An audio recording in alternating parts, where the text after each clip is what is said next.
Welcome back, fellow seekers of the shadows. You've tuned into Stories of Crime, the place where the veil between the mundane and the monstrous is brutally ripped away.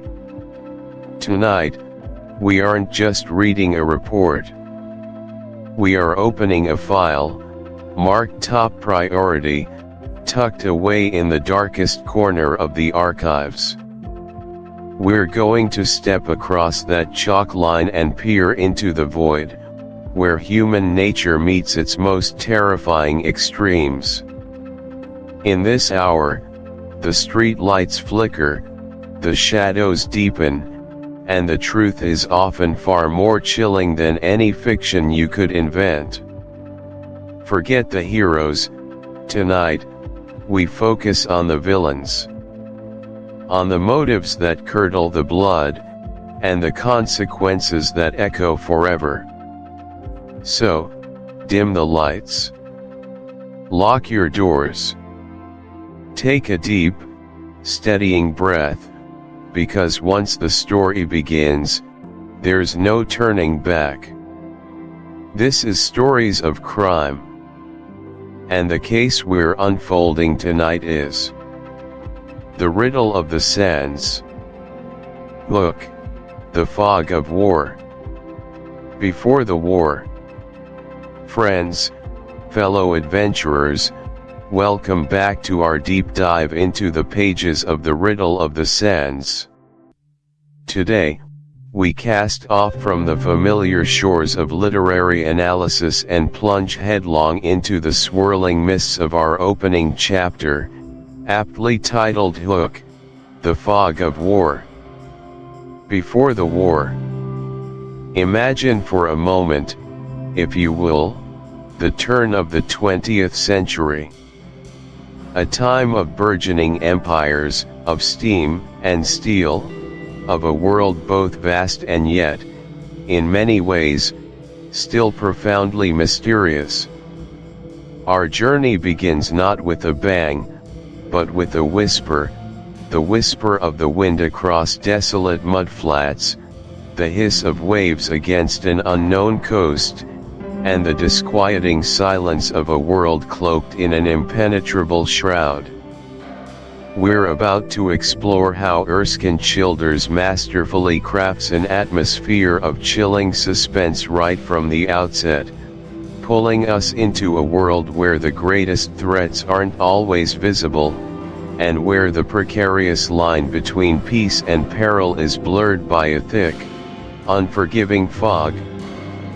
It's an invitation to a different kind of adventure, one where the real dangers aren't just external but also deeply psychological, burrowing into the minds of its characters and, by extension, into our own. Let's begin by immersing ourselves in the chilling, fog-laden atmosphere of the Frisian Islands. Conceptually, Childers employs a technique akin to a masterful painter using a restricted palette, focusing intently on shades of gray, muted blues, and the stark, relentless contrast of churning water against a desolate horizon. He doesn't just tell us it's foggy, he makes us feel the clammy, pervasive dampness seeping into every fiber of our clothing, hear the muffled, distorted sounds of a distant foghorn sounding like a lost soul, and see the world shrink dramatically, often to mere boat lengths around our characters. This isn't a picturesque, romantic fog, the kind that might gently soften a city skyline. No, this is an oppressive, disorienting, and actively dangerous force of nature. It actively works against navigation, against clarity of thought, and against human comfort, challenging the very notion of control. Think of the way a dense, cold sea fog can swallow entire coastlines, turning familiar landmarks into featureless, alien expanses, transforming the world into an undifferentiated gray void.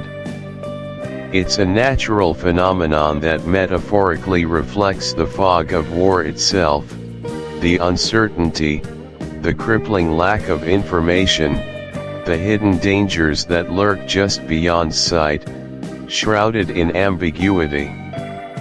It's a sensory deprivation chamber, a natural prison that accentuates every creak of the boat, every groan of the rigging, amplifying the sense of isolation until it becomes almost unbearable.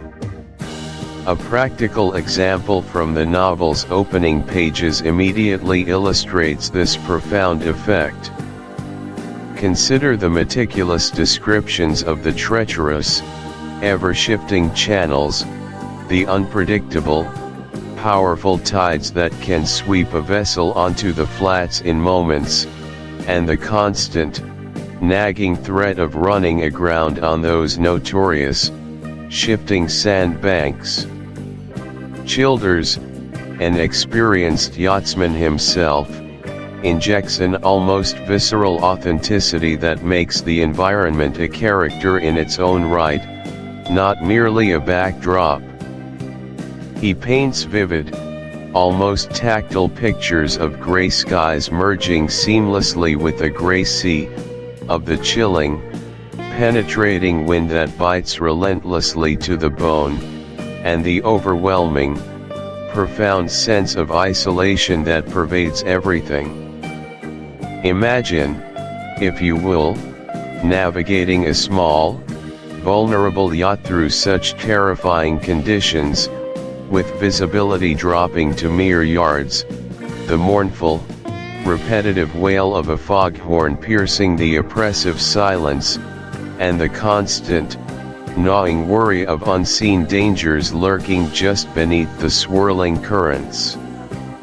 This isn't mere background scenery, it's an active, relentless antagonist, forcing the characters, and us, the readers, into a heightened state of awareness, vulnerability, and sustained anxiety.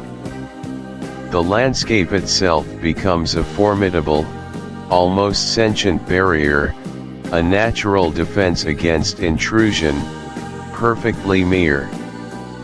The transition from the polished, gas-lit streets of Whitehall to the spray-soaked, pitching deck of a small, working boat, from intellectual conversation and diplomatic niceties to the urgent, shouted commands of navigation, is abrupt, jarring, and profoundly disorienting.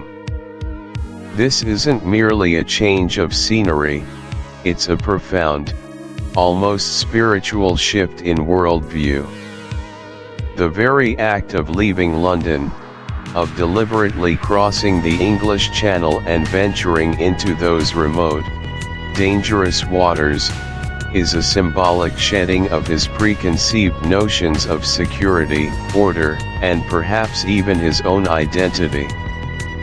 He is literally sailing away from what he understands as safety, towards an unknown that will challenge his very understanding of the world, stripping away his complacency layer by painful layer. Why does this matter so much? This vivid contrast is absolutely crucial because it underscores, with brutal clarity, the inherent vulnerability of the British Empire, a vulnerability that many contemporaries, steeped in imperial pride, stubbornly refuse to acknowledge. By placing a representative of the British establishment, Carruthers, in such a starkly dangerous, unfamiliar, and utterly unforgiving environment, Childers forces him, and us, the readers, to confront the unsettling, inconvenient truth that the Empire's security was not absolute, that its island status offered no perfect shield. It directly challenges the prevailing Victorian and Edwardian confidence, suggesting with chilling prescience that threats could emerge from entirely unexpected quarters, bypassing the grandeur of London and its traditional defences altogether. Furthermore, it highlights the personal, transformative journey that Carruthers undergoes.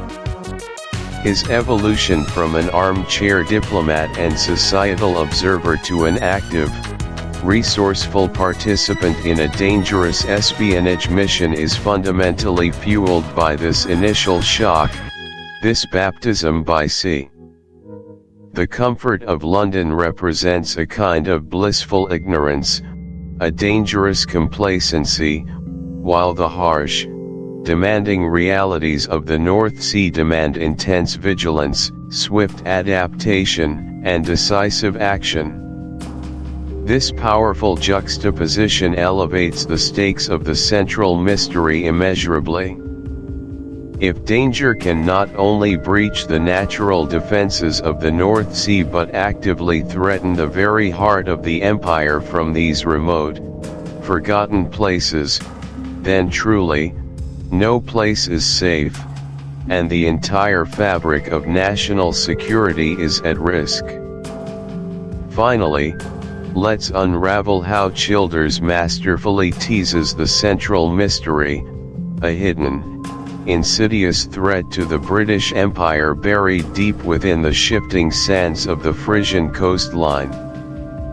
Conceptually, this isn't a sudden, dramatic revelation, it's a slow burn, a gradual, unnerving accumulation of unsettling details that slowly but surely coalesce into a terrifying, plausible hypothesis. Childers employs the classic iceberg principle with exquisite skill, showing us only the tantalizing, unsettling tip of something vast, cold, and menacing lurking beneath the surface. He introduces anomalies, glaring discrepancies, and utterly unexplained occurrences that pique our curiosity and, more importantly, sow deep, corrosive seeds of suspicion in our minds. The threat isn't a grand, overt invasion force immediately visible on the horizon, it's far more insidious, clandestine, a slow, methodical erosion of security from within or from unexpected, historically undefended approaches. It's the kind of threat that demands not brute force but keen observation, meticulous deduction, and a willingness to believe the unbelievable, rather than direct, open confrontation. It's a phantom menace, felt more than seen. A compelling practical example of this is the meticulous introduction of the mysterious German yacht, the Medusa, and the peculiar, highly suspicious activities of its crew. Davies, our seasoned, intuitive yachtsman, has already observed a litany of strange, unsettling behavior, the Germans taking unusual, almost obsessive soundings in shallow, obscure channels that hold no commercial interest. This exercise in empathy helps us appreciate his development throughout the book, understanding that his transformation from a complacent civil servant to a proactive agent of discovery is hard-won and deeply significant. Finally, think like a budding spy or an astute intelligence analyst. What are the specific clues Childers presents in this opening chapter that, if you were a British agent charged with national security, would trigger immediate alarm bells? It's not the grand, obvious signals, but rather the subtle anomalies that demand attention, the unusual soundings being taken by the German vessel, the evasive and secretive maneuvers of the Medusa, the specific type of waterlogged dinghy found, the very presence of a German yacht in such obscure, strategically unimportant yet naturally defensible waters. How do these seemingly minor, disparate details, when aggregated and analyzed, paint a coherent, chilling picture of impending threat? This exercise trains our observational skills, teaching us to look beyond the surface narrative and appreciate the intricate weaving of suspense and foreshadowing that defines classic espionage fiction. This chapter is not just a beginning, it is a masterclass in establishing atmosphere, developing character, and building the subtle, creeping horror of an unseen enemy, all meticulously laid out for us to dissect, to learn from, and ultimately, to deeply engage with. It beckons us further into the riddle, promising a journey unlike any other. Introduction, Carruthers, From Club to Cockpit. Welcome, curious minds, to a deep dive into the riddle of the sands, a cornerstone of espionage fiction and a masterpiece of suspense. We begin our journey not amidst the choppy waters of the North Sea, but within the hushed, leather-bound world of Edwardian London. Imagine the clinking of porcelain, the rustle of newspapers, and the low murmur of educated voices echoing through the hallowed halls of a most exclusive gentleman's club. This is where our story truly commences, not with a bang, but with a sigh of elegant boredom. Our introduction is to Mr. Carruthers, a man perfectly attuned to the meticulous rhythms of the Foreign Office. He is, to all outward appearances, the quintessential Edwardian gentleman, impeccably dressed, intellectually sharp, and utterly entrenched in a life of comfortable, predictable routine. His days are a finely woven tapestry of diplomatic correspondence, polite social engagements, and the occasional intellectual skirmish over port and cigars. He navigates the labyrinthine corridors of power with practiced ease, his mind a repository of political nuances and international protocols. Yet, beneath this polished exterior, a subtle disquiet resides. He is a man who observes life rather than lives it, a spectator in his own existence, his considerable talents often underutilized in the grand scheme of things. His sophistication, while genuine, has perhaps become a shield against the unpredictable, a barrier to true engagement. He possesses an acute intellect, capable of dissecting complex geopolitical scenarios, yet his world remains largely theoretical, a stage for mental gymnastics rather than raw, visceral experience. This intellectual detachment, this refined ennui, is a common trap for those of significant privilege and sharp minds.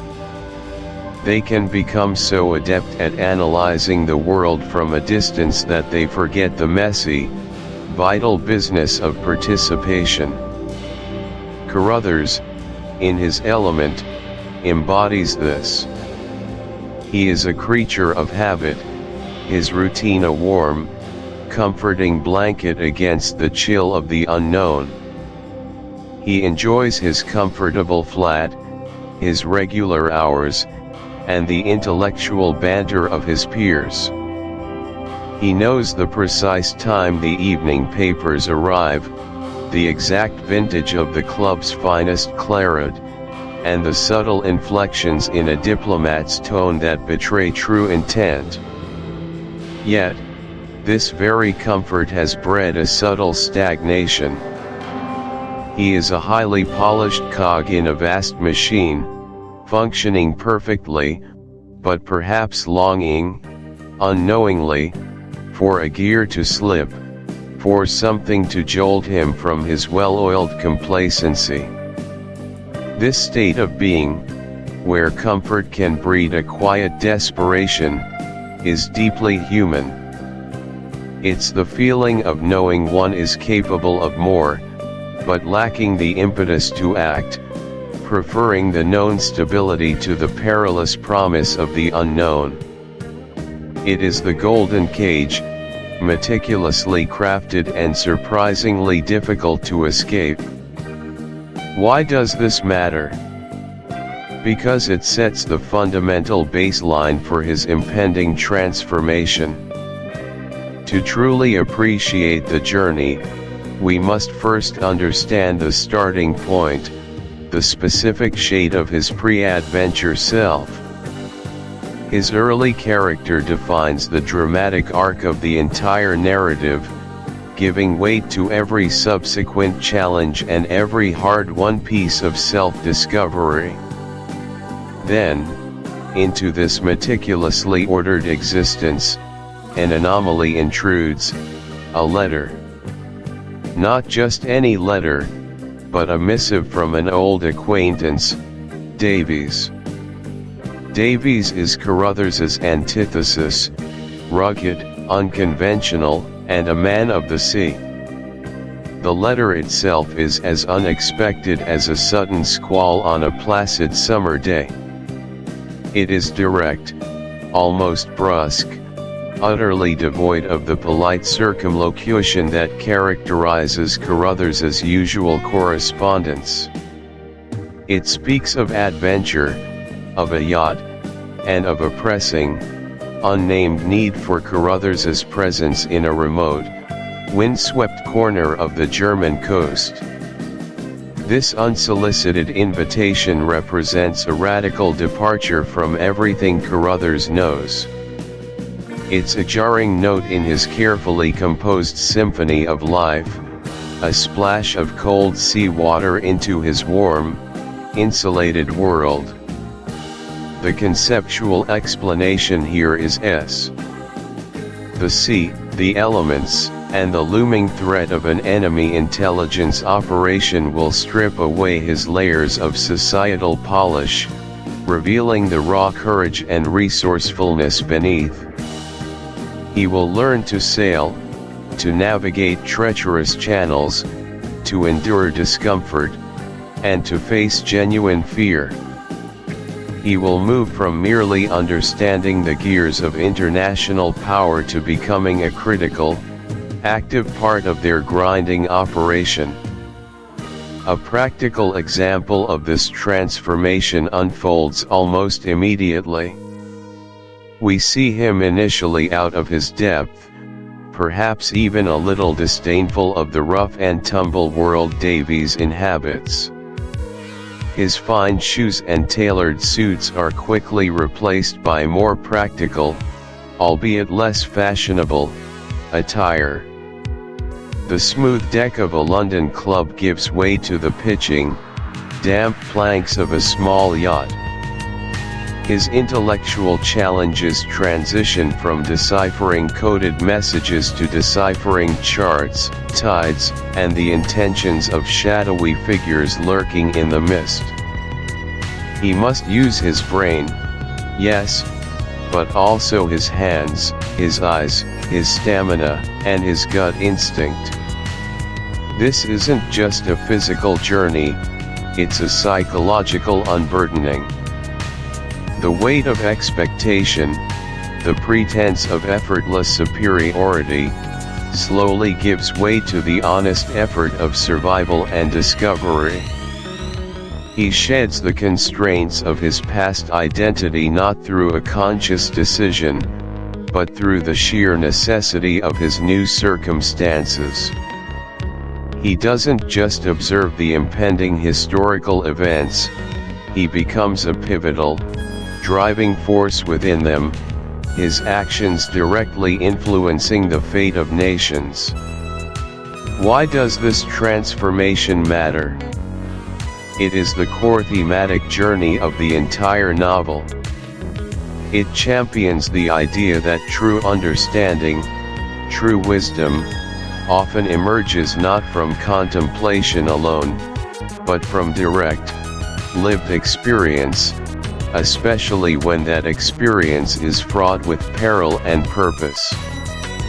Carruthers's evolution demonstrates the extraordinary capacity for growth within individuals when they are pushed beyond their comfort zones. It underscores the profound difference between intellectual knowledge and practical application, between passive awareness and active engagement.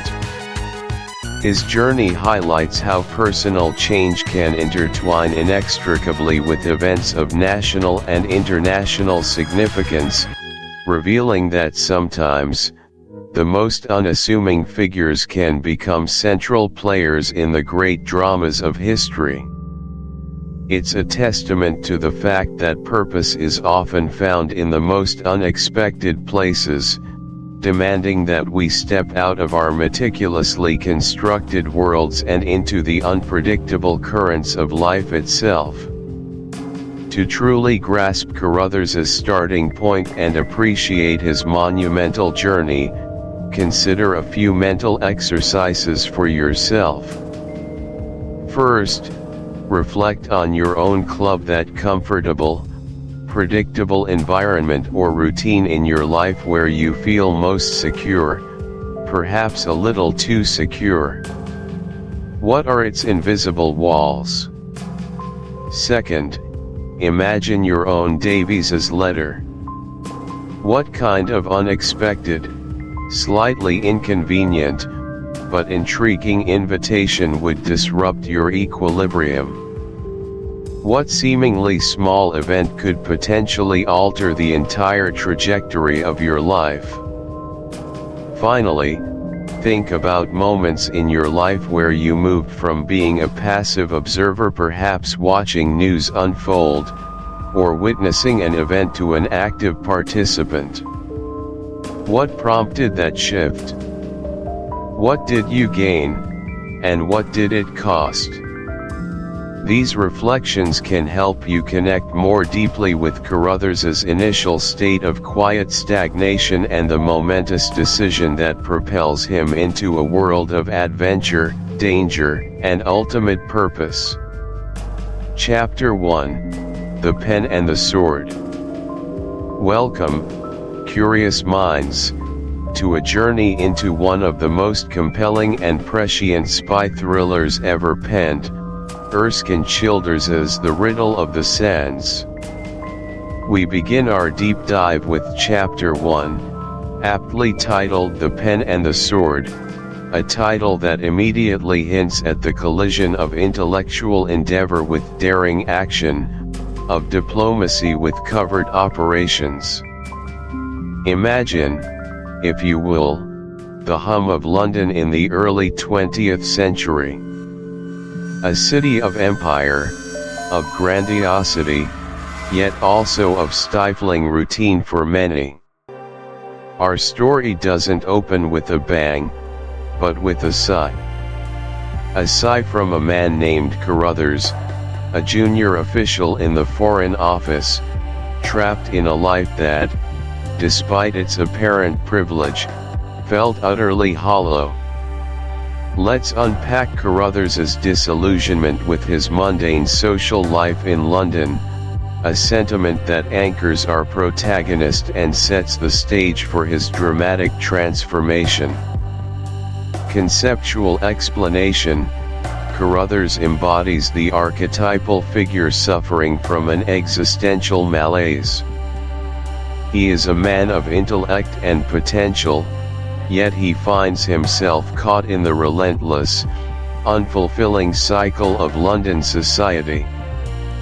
His life is a monotonous tapestry woven with trivial social engagements, endless bureaucratic paperwork, and the cloying expectations of his peer group. It's a gilded cage, where the comforts of his position only serve to highlight the absence of true purpose or excitement.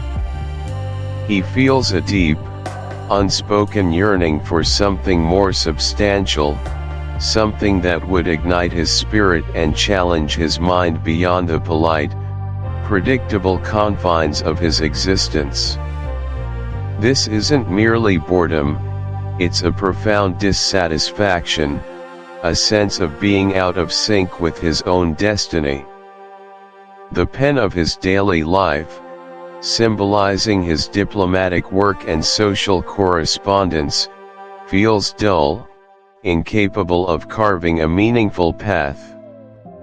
Real-world practical example, think of a modern-day professional, perhaps an investment banker or a high-powered consultant, who has all the trappings of success, a good salary, a prestigious title, a packed social calendar, but wakes up each day feeling an emptiness that even the most lavish dinner parties cannot fill.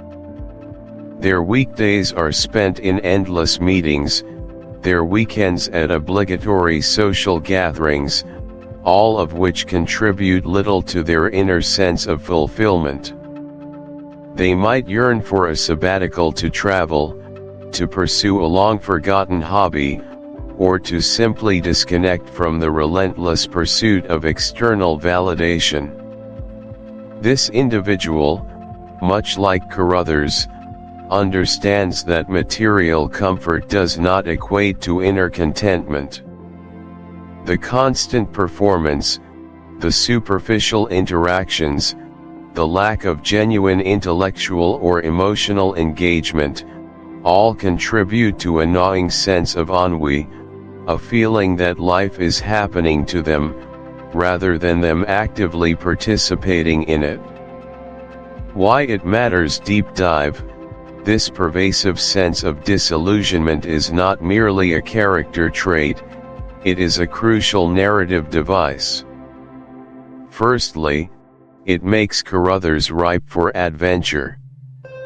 A contented man would likely dismiss the eccentric invitation that soon arrives, a man suffocating under the weight of routine, however, is far more susceptible to the lure of the unknown.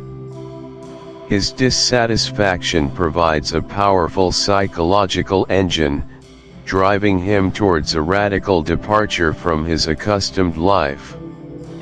Secondly, it establishes a thematic undercurrent of transformation.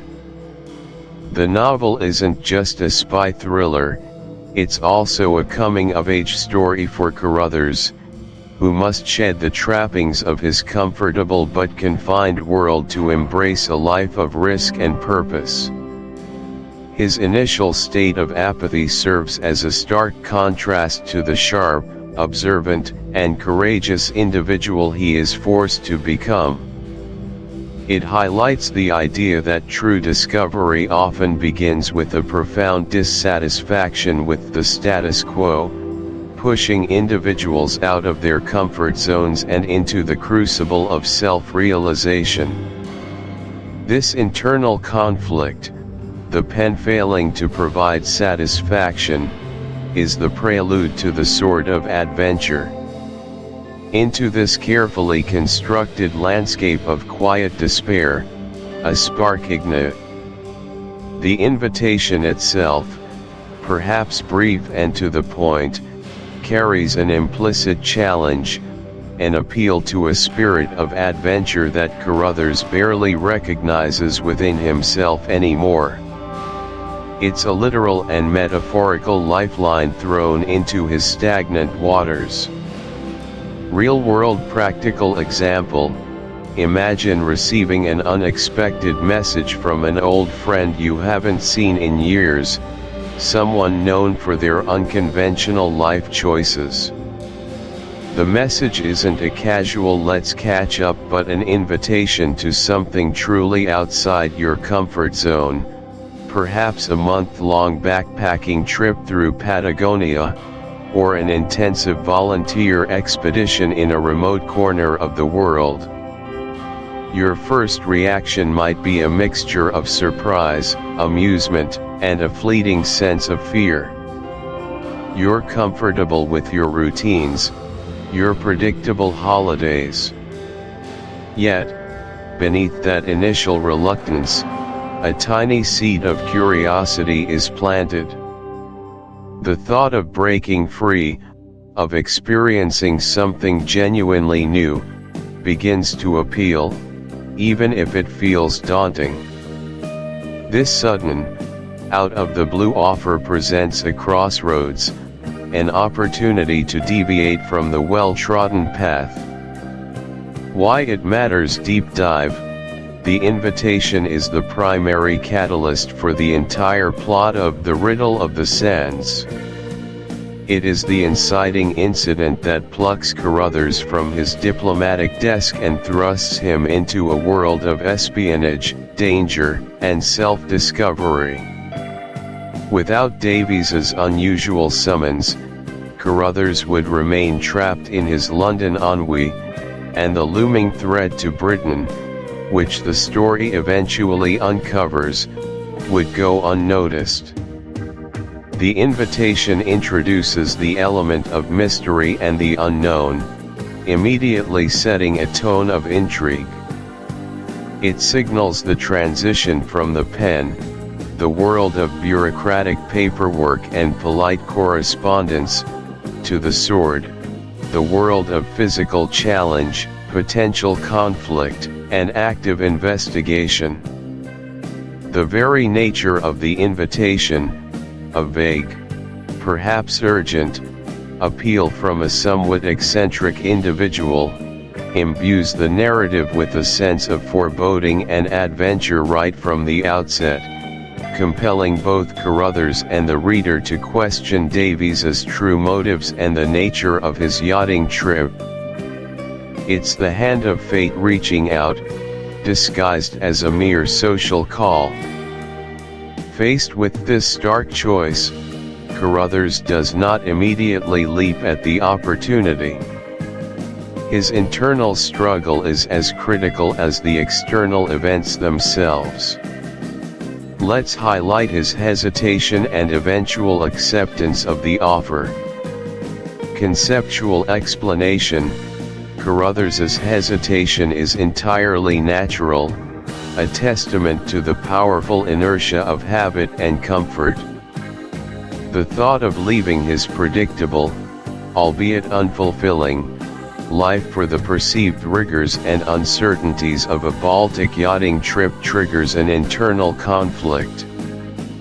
He weighs the known against the unknown, the security of his London flat, his familiar social rituals, the steady rhythm of his professional life versus the potential discomfort, the isolation, and the sheer unpredictability of life at sea with a reclusive acquaintance.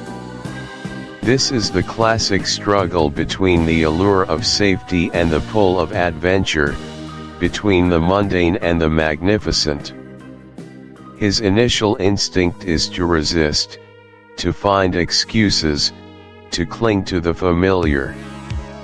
Yet, the deep-seated dissatisfaction, the yearning for escape, gnaws at him, slowly eroding his defenses until the promise of something new, however daunting, becomes irresistible.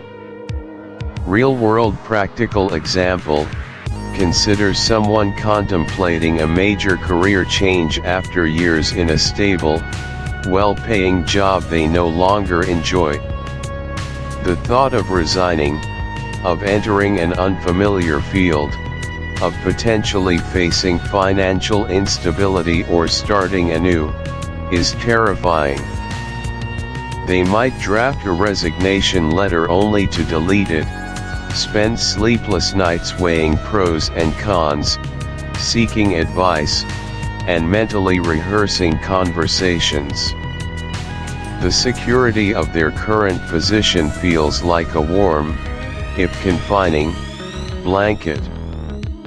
But the internal call for change, the desire for passion and purpose, grows stronger, eventually overcoming the fear of the unknown. They might finally. Chapter 2, The Dulcibella. Welcome back, listeners. as we delve deeper into the intricate web of espionage and adventure woven by Erskine Childers in The Riddle of the Sands. In our previous chapter, we witnessed the intriguing summons, the mysterious plea from an old acquaintance that pulled Carruthers away from his comfortable London life and hurled him towards an unknown destiny. The stage was set, the invitation accepted, the seeds of curiosity firmly planted. Now, in Chapter 2, aptly titled The Dulcibella, Carruthers embarks on the first leg of his journey into the heart of the enigma. This chapter is a masterclass in arrival and reality check, where the romanticized notions of an impending adventure collide head-on with the stark, unvarnished truth. It's a pivotal moment, truly, one that grounds our protagonist, and us, in the gritty reality of what lies ahead, shattering preconceived notions with the unyielding force of an unexpected tide. The journey itself is often as significant as the destination, especially when one is venturing into the unknown. Here, Childers meticulously crafts Carruthers' passage to Flensburg not merely as a geographical transition but as a psychological one. It's the slow, deliberate shedding of one world for another, a gradual acclimation to the impending strangeness. The act of traveling, of seeing new landscapes unfold, prepares the mind for the shift from familiar comforts to unfamiliar challenges. Imagine Carruthers, a man of routine and refinement, exchanging the predictable rhythm of London for the rumbling train journey across Germany. Each mile pulls him further from his diplomatic world, closer to the North Sea. He's taking in the scenery, perhaps reading, but beneath the surface, a subtle unease, a growing anticipation, begins to build. The air grows sharper, saltier, as he approaches the coast. And then, Flensburg, a bustling German port town, a world away from Westminster. He navigates the docks, the smell of tar and brine filling his nostrils, the cries of gulls overhead. And there, amidst the myriad of vessels, tucked away in the harbor, lies his objective, the Dulcibella.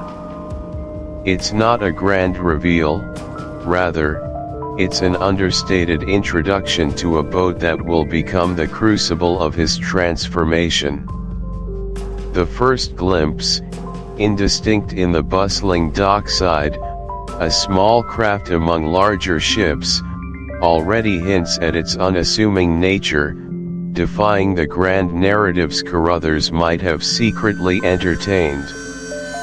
This initial approach and the first, fleeting sight of the yacht are crucial. They establish the physical setting and the immediate atmosphere. Childers uses this progression to build suspense, drawing us along with Carruthers, allowing us to experience the gradual unveiling of the adventure. It's the calm before the storm, setting a realistic backdrop against which the later revelations will hit with greater impact. This meticulous scene setting ensures that the reader is fully immersed, ready for the sharp contrast that follows. The profound shock Carruthers experiences upon properly encountering the Dulcibella is a cornerstone of this chapter. It represents the brutal collision between idealized expectation and harsh reality. He, like many of us, had a preconceived notion of what a yacht for an adventurous gentleman might entail, perhaps something sleek, commodious, even luxurious. The Dulcibella shatters this illusion with its unyielding practicality, its stark, almost Spartan, reality.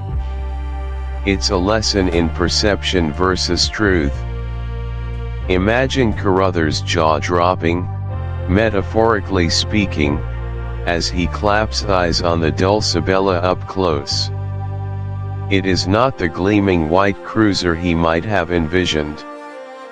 Instead, he sees a small, weathered yawl, its hull scarred by countless skirmishes with the sea, its rigging worn, its overall appearance suggesting a vessel built purely for utility, not leisure. Stepping aboard, the disappointment deepens. The cabin is incredibly cramped, a space where one must duck and contort to move. There's no plush seating, no polished brass, no sign of the creature comforts X. This helps contextualize his strong reactions. Next, step into Carruthers' shoes for a moment. Imagine yourself, precisely as you are right now, accustomed to your modern comforts, your personal space, your routine. Then, mentally transport yourself onto the Dulcibella. Strip away your smartphone, your internet access, your comfortable bed, your private bathroom. You are now in a tiny, confined space, constantly moving, sharing every moment with a near stranger whose lifestyle is diametrically opposed to yours. How would you react? What would be your immediate emotional response? Disbelief? Frustration? A sense of regret? This exercise is critical because it forces you to acknowledge the profound discomfort and culture shock that Carruthers experiences. It underscores that his reactions, initially perhaps perceived as snobbish, are in fact entirely human given his background. It allows for empathy, rather than judgment, for our protagonist's initial struggles. Consider, too, the symbolism of the Dulcibella itself. It's not just a boat, it's a character, almost. What does its utilitarian nature, its lack of frills, communicate about the adventure to come? It screams authenticity, practicality, and a no-nonsense approach. It's a vessel built for purpose, for confronting the elements, not for pleasure cruises. In what ways does this vessel mirror the character of Davies? And how does it serve as a silent mentor for Carruthers, teaching him resilience and forcing him to shed his superficiality? Pondering these deeper connections elevates the Dulcibella from a mere setting to a powerful symbol of transformation and truth. Finally, reflect on the theme of expectations versus reality. We all carry preconceived notions into new experiences. Think about a time in your own life when your expectations were dramatically unmet, either positively or negatively. How did you adapt? What did you learn? Carruthers' journey on the Dulcibella is a microcosm of this universal human experience. By drawing parallels to your own life, this chapter becomes more than just a story, it becomes a reflection on personal growth, adaptability, and the sometimes painful but often necessary process of having our comfortable assumptions challenged. These mental exercises are designed not just to understand the text, but to truly feel it, and in doing so, gain a richer, more profound appreciation for Childers' masterful storytelling. Chapter 3, Davies. Welcome back, dear listener, to our ongoing exploration of Erskine Childers' enduring classic, The Riddle of the Sands.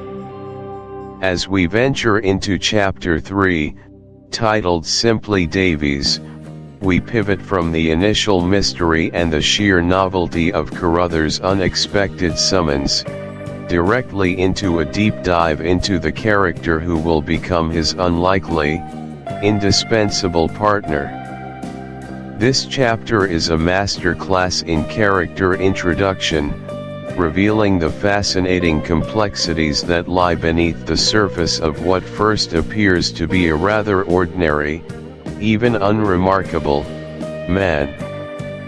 It's here that Childers begins to paint a vivid portrait of duality, setting the stage for the profound transformations and challenges that await our protagonists on the treacherous North Sea. Prepare to meet Davies, not just as a name, but as a living, breathing paradox, the heart and soul of the Dulcibella. Let's first unravel the enigma that is Davies' personality, shy and awkward on land, yet an undeniable master at sea. Conceptual explanation: Davies embodies a classic archetype, the individual whose true competence and confidence are revealed only within a specific, specialized environment. On the mundane shores of British society, Davies' presence is decidedly uncharismatic. He is diffident, speaks in clipped, often hesitant sentences, and lacks the social graces and polish that Carruthers, a Foreign Office clerk, takes for granted. His mannerisms betray an underlying discomfort with conventional social interaction, almost a form of social anxiety. However, the moment he steps aboard the Dulcibella, or indeed, any vessel, a fundamental shift occurs. His posture straightens, his voice gains authority, and his gaze sharpens with purpose. The boat is not just his home, it is an extension of himself, and on its deck, he operates with an almost instinctual precision. This duality is critical because it challenges Carruthers' initial, superficial judgment and forces him to look deeper, much as the reader must. It underscores the novel's larger theme, that appearances can be profoundly deceptive, especially when one is far from one's comfort zone. Real-world practical example: think of a brilliant software engineer who might struggle with small talk at a party, appearing withdrawn or even awkward, but who, when placed in front of a complex coding problem, becomes utterly transformed. Their fingers fly across the keyboard with unerring accuracy, their mind processes intricate logic with lightning speed, and they exude an aura of complete control and focus. Or consider a seasoned, quiet mountaineer who seems out of place in a bustling city but navigates the most treacherous mountain passes with an almost supernatural ease and confidence. Davies is precisely this type of individual. On land, he fumbles with conversation; at sea, he handles the tiller and sails with the innate grace of a predator in its natural habitat, anticipating every wave, every gust, every subtle shift in the wind with an almost prescient understanding. His awkwardness evaporates, replaced by a quiet, formidable competence. Carruthers observes him attempting to pour tea on board the Dulcibella, and even there, Davy's land-based clumsiness surfaces momentarily, only to be utterly overshadowed by his mastery of the nautical realm a moment later. Why it matters deep dive. This sharp dichotomy in Davy's character is paramount for several reasons. Firstly, it establishes the foundation of his authority over Carruthers in their shared adventure. Despite Carruthers' superior social standing and intellectual background, Davies holds the undeniable mastery in the domain where they are operating, the sea. This dynamic forces Carruthers, and by extension, the reader, to reconsider what truly constitutes expertise and leadership. It's not about social veneer but practical skill and deep, experiential knowledge. Secondly, it adds immense depth to Davy's character, making him far more than a simple plot device. He becomes a figure of genuine intrigue and respect, someone whose quiet exterior hides a form. It's a baptism by sea, swift and unforgiving, mirroring the harsh realities of maritime life where clear roles and swift execution can mean the difference between safety and disaster. Real-world practical example: imagine you've been dropped into a completely new, high-stakes environment, say, a professional kitchen during a busy dinner service, or a remote wilderness survival expedition. You are the absolute beginner, and the seasoned chef or guide immediately starts barking orders, explaining specific techniques, and expecting you to pull your weight, even if clumsily at first. Chula and these carrots. Precisely. Watch the knife angle, or secure that tarp against the wind, now, like this. There's no time for lengthy pleasantries or abstract discussions. The instruction is direct, imperative, and focused on immediate action. This is precisely what happens to Carruthers. Davies doesn't just hand him a textbook, he puts him on the tiller, makes him haul ropes, and expects him to learn by doing, under duress. Carruthers is tasked with mundane but vital duties: bailing, handling ropes, learning the names of sails and rigging, all while the Dulcibella pitches and rolls. Davies explains the intricacies of tacking, jibing, and the subtle art of reading the wind, not as abstract concepts, but as real-time commands requiring immediate, physical response. He's teaching Carruthers the grammar of the sea: one knot, one sheet, one tiller movement at a time. The instructions are concise, practical, and delivered with an expectation of quick comprehension and execution, highlighting the critical nature of their shared enterprise. Why it matters deep dive.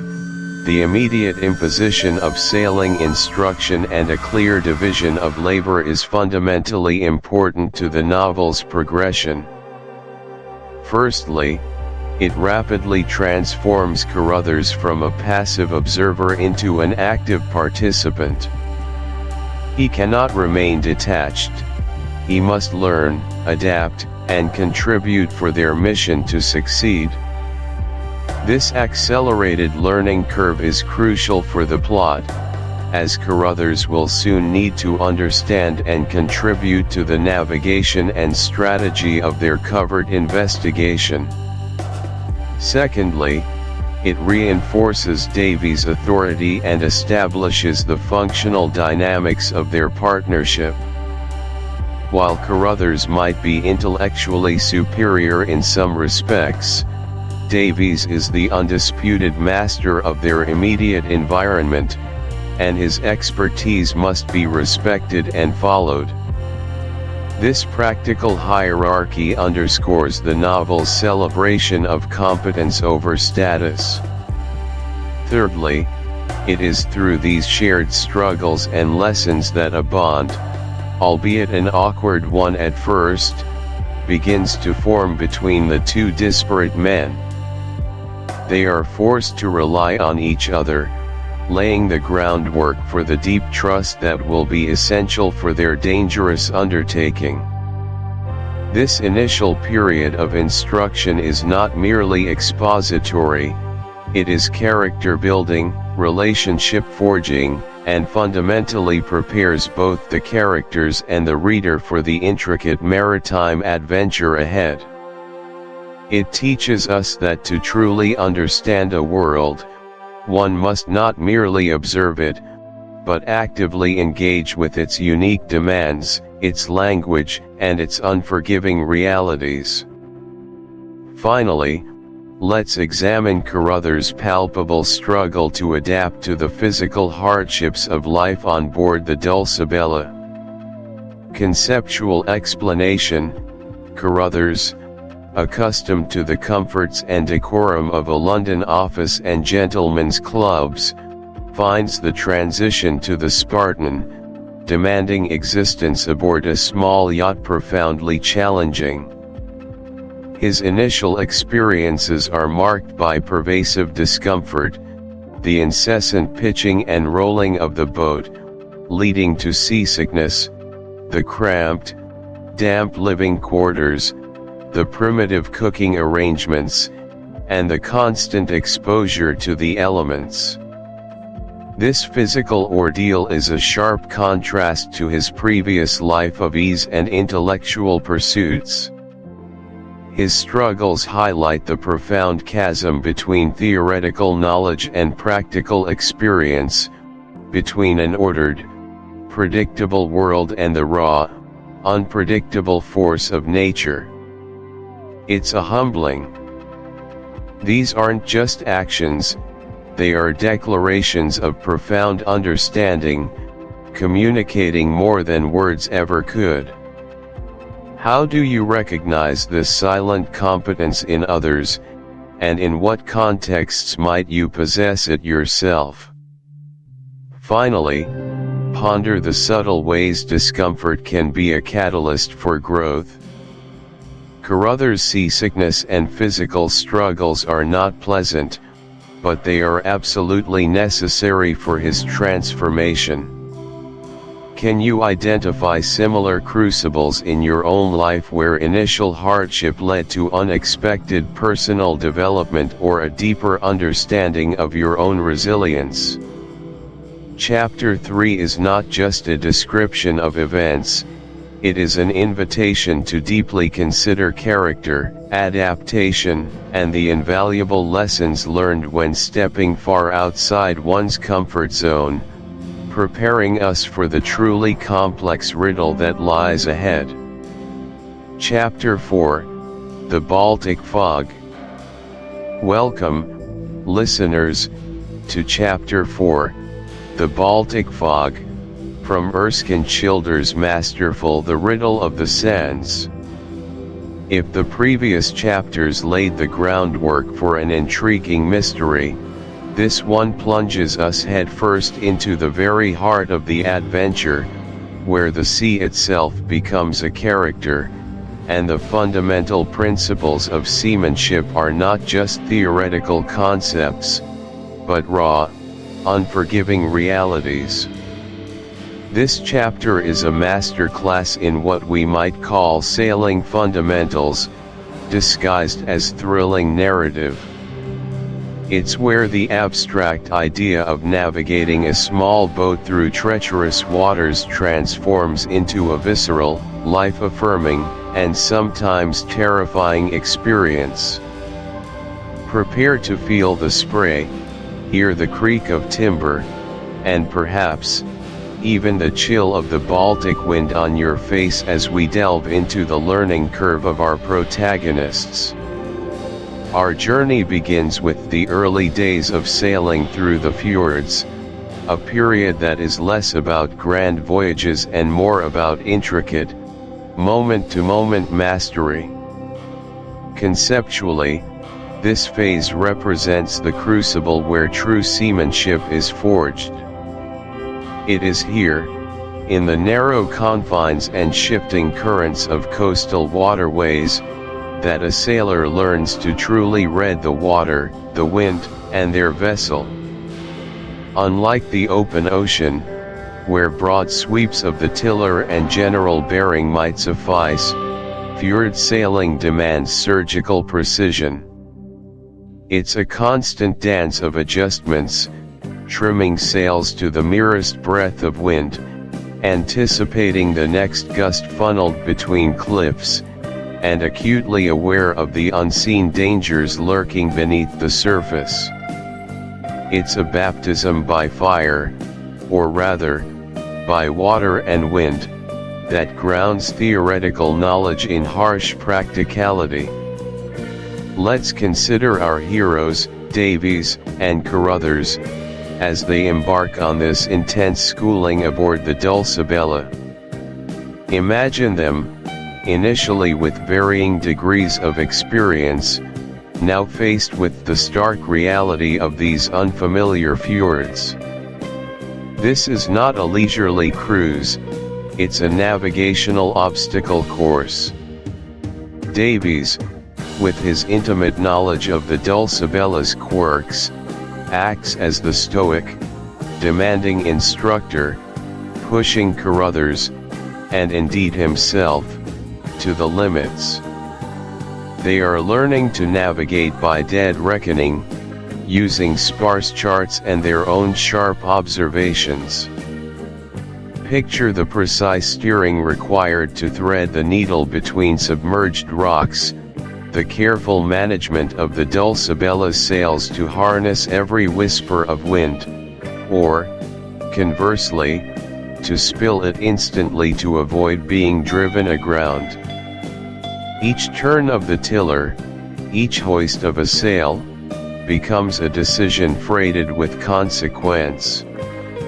The shallow draft of their boat, usually an advantage, becomes a constant source of anxiety in these uncharted, shoaling waters, demanding vigilance and swift action.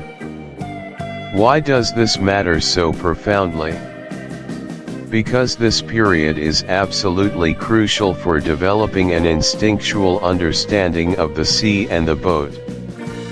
It's not enough to intellectually comprehend tidal charts or wind vectors, one must feel them in the very marrow of their bones. This deep immersion in the fjords builds a foundational resilience and competence that will prove indispensable later in the narrative. Without this intensive training, without this intimate communion with their vessel in challenging conditions, the more perilous voyages and the unfolding mystery would simply be insurmountable. It's about becoming one with the vessel and the elements, turning a simple boat into an extension of one's will, and the wild, unpredictable sea into a navigable, albeit still formidable, adversary. It prepares them, body and mind, for the trials to come. Next, we must immerse ourselves in the sensory experience of the weather, the water, and the profound isolation that defines this chapter.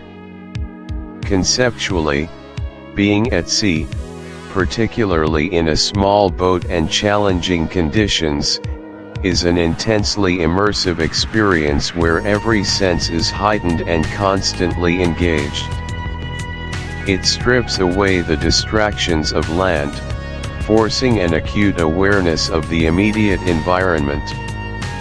This constant interplay of sensory input, the physical S. They are forced to work together, a seamless unit, for the boat's, and their own, survival. Imagine them hauling lines in unison, their muscles straining against the weight of sodden canvas, hoisting sails with a synchronized rhythm, responding to Davy's clipped commands or Carruthers' quick apprehension, bailing water from a leaky hull, their movements mirroring each other in the confined space, or navigating treacherous channels in the disorienting fog, one peering intently, the other consulting the chart, their voices low and urgent. This isn't just teamwork, it's an organic partnership. They learn each other's unspoken cues, anticipate movements, and understand strengths and weaknesses without needing explicit conversation. The shared cold, the shared damp, the shared triumphs of a successful maneuver, and the shared anxieties of an unseen hazard, all contribute to this profound welding of spirits. Why does this matter so much? Because this partnership is, quite simply, the engine of the entire story. Without this deep, unshakable bond, the audacious plans, the perilous investigations, and the eventual unraveling of the riddle of the sands would be utterly impossible. It highlights universal themes of trust, dependence, and the transformative power of human connection when faced with daunting challenges. Their mutual respect, hard-earned through shared experience, allows them to overcome individual limitations and face a much larger, insidious threat. It's a testament to how adversity can bridge any divide, transforming disparate individuals into an indomitable force. This forged camaraderie isn't just a plot device, it's the very heart of the novel's human element, making their adventures resonate on a much deeper, more personal level. It grounds the grand espionage in a relatable human story of friendship and resilience. As we conclude our deep dive into Chapter 4, reflect on how these foundational experiences, the meticulous sailing in the fjords, the immersive sensory bombardment of the Baltic, and the powerful bond forged through shared labor, are not merely background details. They are the essential building blocks upon which the entire edifice of the Riddle of the Sands is constructed. They are the lessons learned, the character traits honed, and the relationships solidified that will enable Davies and Carruthers to confront the extraordinary challenges that lie ahead. The fog may have obscured their physical surroundings, but it simultaneously clarified their purpose and their partnership. And with that, we prepare to sail onward, deeper into the mystery. Chapter 5, The Incident. Chapter 5, The Incident. Welcome back, fellow adventurers, to our deep dive into the Riddle of the Sands. As we venture further into this intricate tale of maritime mystery and espionage, we arrive at a pivotal moment, a chapter aptly titled The Incident. This isn't just another day at sea, this is where the placid surface of their expedition begins to ripple with genuine danger, where the first tangible, physical clue to the overarching mystery is not just observed, but experienced firsthand. It's the moment when the abstract threat, a mere inkling in Carruthers' mind, crashes into the very real, perilous world of sandbanks and treacherous currents. Prepare to feel the jolt, to taste the salt spray, and to glimpse the true stakes involved in Davy's secretive quest. This is where the curtain truly begins to lift, revealing the intricate, dangerous game they are unwittingly caught within. Our first major point of focus in this chapter revolves around a jarring, heart-stopping event, the near collision or grounding incident that profoundly rattles Carruthers. Conceptually, this is the sudden, unexpected proximity to danger, the jarring reality check for a mind that has perhaps grown complacent in its role as a detached observer. It's the visceral moment where the abstract threat, the vague sense of unease that has been building, transforms into something undeniably tangible, immediate, and terrifyingly real. It shatters any lingering illusion of a carefree sailing holiday, replacing it with the stark, unforgiving reality of the North Sea's treacherous coastlines. It's a sudden, rude awakening, a slap across the face from fate itself, reminding our protagonist that the stakes are far higher than he ever imagined. Imagine the scene, the dull thud, perhaps a sickening scrape along the keel of the Dulcibella.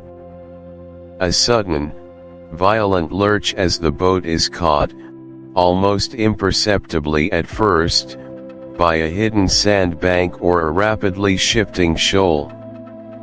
Or perhaps it's the sudden, alarming proximity of another vessel, emerging unexpectedly from a swirling mist or a blind channel, its hull looming dangerously close, a shout echoing across the water. The spray whips across the deck, the sails flap erratically, and for a terrifying moment, the world tilts precariously. Carruthers, perhaps lost in his thoughts, is violently thrown, his breath catching in his throat.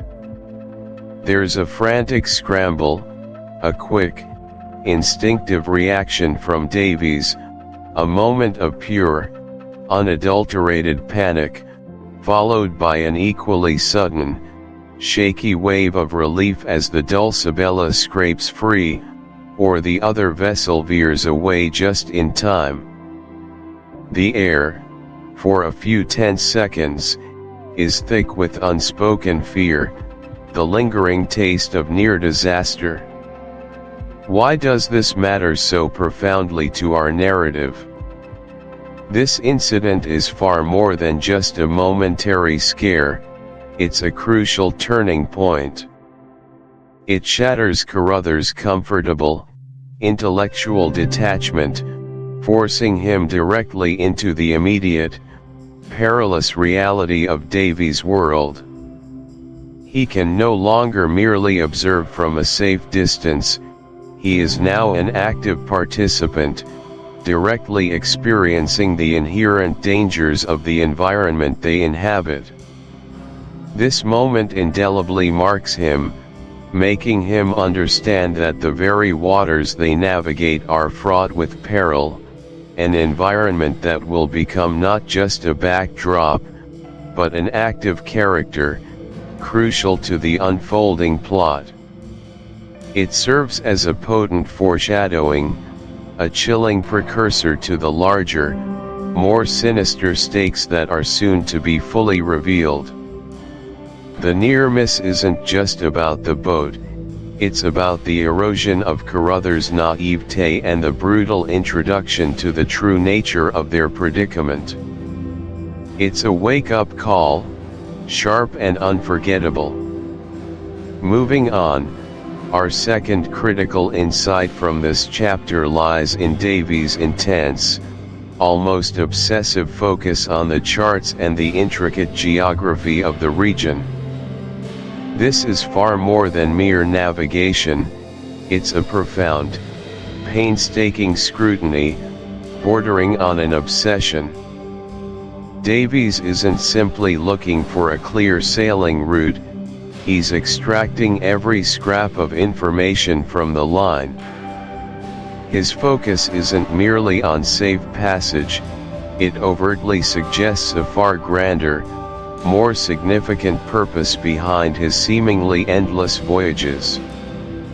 It elevates his character from a quirky boating companion to a man driven by a profound, urgent mission, subtly signaling to the astute listener that there's much more beneath the surface of his outward eccentricity. It is the first consistent pattern of his behavior that suggests ulterior motives. And this brings us to our third, and arguably most crucial, revelation in the incident, the growing, palpable hint that Davies is looking for something far more significant than just a good sailing route. This isn't merely about finding the quickest path or the safest anchorage, there's a subtle unease, an unspoken objective that permeates his every action. His peculiar inquiries, his almost obsessive scrutinies, and his deliberate deviations from conventional sailing practices all point to a hidden agenda, a deeper, more dangerous quest that transcends mere leisure. Carruthers might not fully comprehend it yet, but the subtle clues are accumulating, suggesting a methodical pursuit rather than an aimless wander. Davies isn't just charting a course, he's hunting for a truth. Consider the practical implications of this. Davies asks odd questions about obscure, barely marked channels that seem to lead nowhere of consequence to a casual yachtsman. He shows an unusual, almost disproportionate interest in desolate, unremarkable stretches of coast, places devoid of charm or obvious strategic value. He might spend excessive time studying specific depths or tidal patterns that, on the surface, seem entirely irrelevant for simple passage, yet he pores over them with an almost feverish intensity. His responses to Carruthers' casual inquiries become increasingly guarded, often vague, sidestepping direct answers with a practiced ease. There are moments when he deliberately avoids certain well-known areas, or conversely, gravitates towards others with a focused, almost secretive intent, his eyes alight with a purposeful glint. These are not the actions of a man on vacation. These are the subtle, yet undeniable, indicators of a man on a mission, one cloaked in secrecy and urgency. The profound significance of this subtle hinting cannot be overstated. This is the critical turning point in the narrative, the moment when the story unequivocally shifts from a simple, if adventurous, sailing tale to a full-blown mystery, replete with undertones of espionage and imminent peril. It provides concrete confirmation of Carruthers' burgeoning suspicions, solidifying the central riddle that gives the book its very title. This revelation propels the plot forward dramatically, no longer allowing it to drift aimlessly. It firmly establishes the existence of a larger, potentially dangerous secret, igniting the suspense and drawing the listener, along with Carruthers, deeper into the unfolding intrigue. This hint isn't just a detail, it's the spark that ignites the engine of the entire mystery, setting the stage for all the dangerous discoveries yet to come. It changes everything. To ensure we hit our character target and provide maximum value, let's include some mental exercises for the listener. This chapter truly challenges our perceptions and invites us to become amateur detectives alongside Carruthers. Mental exercises for the listener. 1. Cultivating observational acuity. As you listen to this chapter, put yourself in Carruthers' shoes. What minute details do you pick up on that might initially seem insignificant but could hold deeper meaning? For instance, what kind of weather conditions might contribute to the incident? How does Davy's body language change when he's focused on the charts versus when he's making small talk? Practice actively noticing these small cues in your own environment. Look for patterns, discrepancies, and unexplained anomalies in everyday situations. This chapter teaches us that critical information often hides in plain sight, veiled by the mundane. 2. Deconstructing motive, Davies. Chapter 6, The Secret in the Sands. Welcome back to our deep dive into the riddle of the sands. We've navigated the initial currents, felt the salty spray, and grown accustomed to the seemingly idyllic, if challenging, world of sailing amongst the Frisian Islands. Earlier chapters introduced us to the peculiar friendship between Carruthers and Davies, their shared passion for the sea, and Davies' almost obsessive focus on charting these intricate waterways. We've witnessed the charm, the frustration, and their burgeoning camaraderie. But as we step into Chapter 6, aptly titled The Secret in the Sands, prepare yourselves. The gentle rhythm of a travelogue is about to be violently interrupted. This is the moment where the tide turns, where the fog lifts, and where the true, chilling purpose behind Davy's eccentricities is finally laid bare. This isn't just a story about boats and tides anymore, it's about something far more significant, dangerous, and urgent.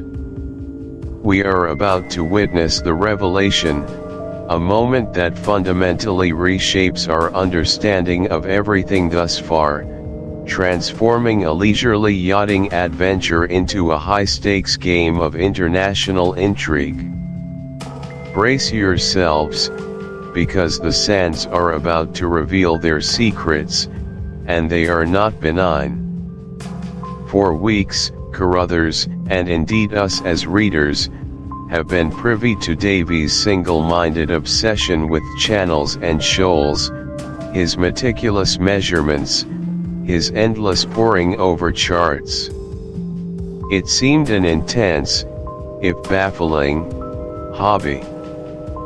His initial invitation to Carruthers framed it as a shared adventure, a practical exploration of navigation.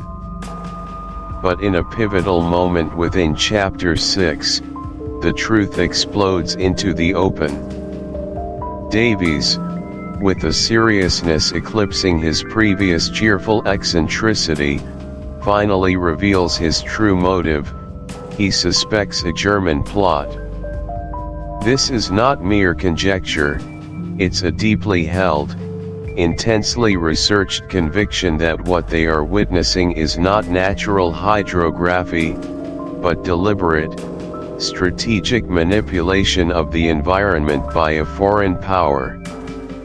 Conceptually, this sudden disclosure represents a monumental shift in narrative purpose and character motivation. It peels back layers of a seemingly simple character, revealing a complex individual driven by patriotic duty and a profound sense of foreboding. It challenges our initial assumptions about Davies, transforming him from an amiable, slightly odd boating enthusiast into an amateur intelligence agent, a lone wolf deciphering a silent, subtle invasion. This moment is the linchpin, connecting all preceding seemingly disparate events, the charting, strange encounters, near misses, into a coherent, terrifying pattern. It's the moment the puzzle pieces click into place, forming a picture of impending danger. A practical example of this revelation within the chapter is the sheer weight and conviction with which Davies presents his findings. He doesn't just say, "I think it's Germans." He lays out his evidence, referencing specific observations about the dredging, the strategic positioning of supposed survey markers that don't align with natural navigation, and the underlying logic of why a foreign power, specifically Germany, would want to create concealed invasion routes through these treacherous waters. He speaks with newfound gravitas, his usual impetuousness replaced by chilling clarity. He articulates German ambition to control the North Sea, to potentially launch a surprise attack on England, and how these seemingly innocuous dredging operations are laying the groundwork for such an audacious plan. The maps, once symbols of his hobby, become evidence of a conspiracy, marked with new annotations pointing to deliberate, rather than natural, alterations of the landscape. His passion for the sea is no longer for its beauty but for its strategic vulnerability. Why this matters cannot be overstated. This revelation instantly elevates stakes from personal amusement to national security. It grounds the fictional narrative in the very real geopolitical anxieties of early 20th century Britain, tapping into nascent fears of German naval expansionism and potential future conflict. It forces Carruthers, and by extension the reader, to re-evaluate every prior interaction, every detail, through the prism of espionage. What seemed a chance meeting now appears orchestrated, a curious observation now becomes a vital clue. This moment doesn't just introduce a plot twist, it redefines the novel's entire genre, catapulting it from a travelogue of sailing adventures into the nascent world of the spy thriller. It imbues Davies with a tragic heroism, a man who sees what others miss, burdened by a terrible secret he can no longer keep to himself. It establishes the central conflict, not just between man and nature, but between nation and nation, played out in the secretive, shifting sands of the Frisian coast. It also acts as a subtle commentary on the dangers of complacency, suggesting vital threats can often be hidden in plain sight, dismissed as mere eccentricities or natural phenomena until almost too late. Following Davies' astounding revelation, Chapter 6 provides immediate, chilling validation through the recount of the Doll Man incident.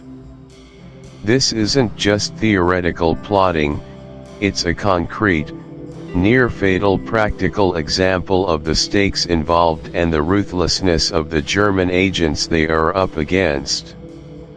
Doll Man, initially shrouded in mystery and suspicion, is revealed not as a mere competitor but as a direct operative in this covert German scheme, tasked with eliminating Davies. Conceptually, the Doll Man incident serves as the story's first undeniable physical manifestation of the conspiracy. It moves the threat from suspicion and deduction into palpable, life-threatening reality. It signifies that the antagonists are aware of Davies' probing and are willing to resort to extreme measures, including murder, to silence him and protect their secrets. This incident isn't an accident of the sea, it's a deliberate act of sabotage, a calculated attempt to make Davies' disappearance look like a tragic misadventure, removing a critical obstacle to their plans. It shows the clandestine network at work, confirming the breadth and depth of the Operation Davies suspects. The practical example of this event is recounted with vividness. Davies details how Dahlman intentionally moved a vital buoy, misdirecting the Dulcibella into a notoriously treacherous and uncharted channel. The intention was clear: to cause the boat to run aground, capsize, or be otherwise destroyed in unforgiving currents and shifting sands, with Davies perishing. This wasn't a subtle warning, it was a deadly trap. Davies describes the harrowing experience, the sudden realization of being in the wrong place, the frantic struggle to navigate the unfamiliar, dangerous waters. Chapter 7, The Missing Page. Welcome back, listeners, to our journey through the treacherous waters and even more treacherous secrets of the Riddle of the Sands. We've navigated the initial encounters, felt the biting winds of suspicion, and now, as we embark on Chapter 7, The Missing Page, we shift gears.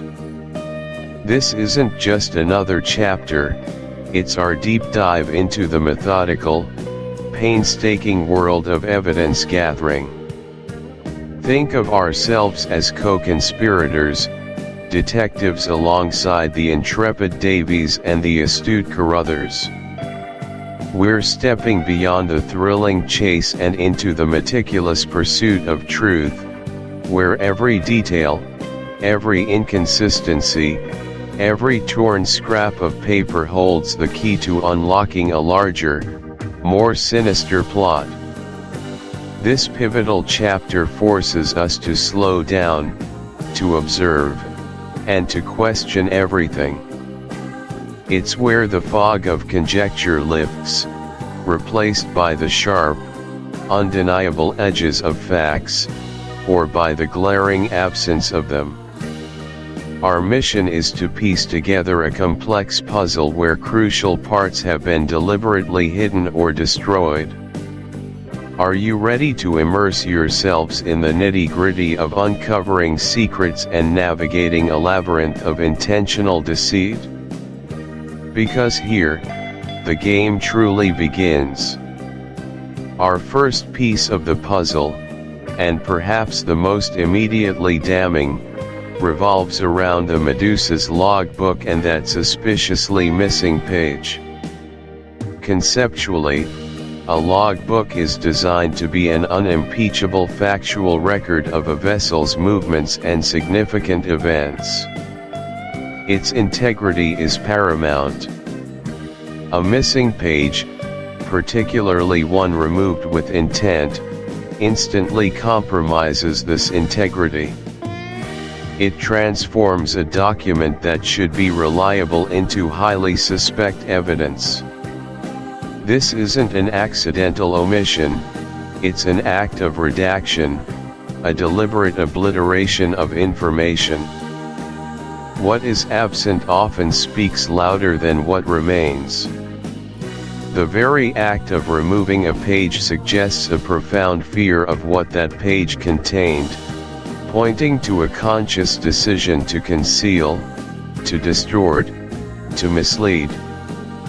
The logbook, once a source of objective truth, transforms into a chilling testament to active deception.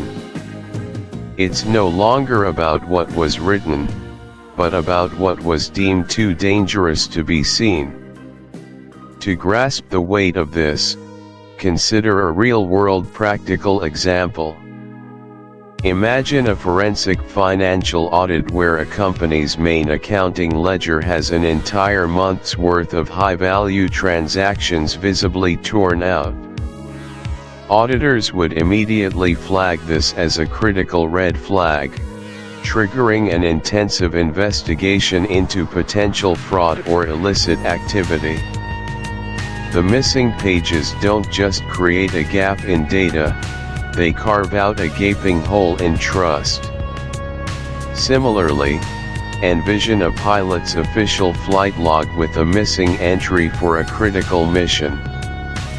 The absence itself becomes a direct indictment, powerfully suggesting that something occurred during that period which needed to be utterly erased from the official record, an event perhaps too sensitive or legally incriminating to endure scrutiny. So, why does this specific detail matter so profoundly in the riddle of the sands? The missing logbook page from the Medusa is far more than a simple oversight. It is a meticulously calculated strike at the very heart of transparency. Carruthers and Davies are attempting to reconstruct Dahlmann's past events, to understand the patterns of his movements, and to ascertain the true nature of his activities. The missing page isn't just a blank space, it's a void brimming with potential secrets. It forcefully suggests that whatever was recorded on that page was so damning, so uniquely revealing, so irrevocably indicative of the true, larger plot, that its absolute obliteration was deemed utterly essential by those involved. This audacious act of deliberate concealment elevates the Medusa's logbook from a routine maritime record to a prime, pivotal piece of evidence within an unfolding international espionage narrative. It unequivocally signals to our protagonists that they are now perilously close to uncovering something critically important, and that someone powerful and resourceful is actively trying to previous.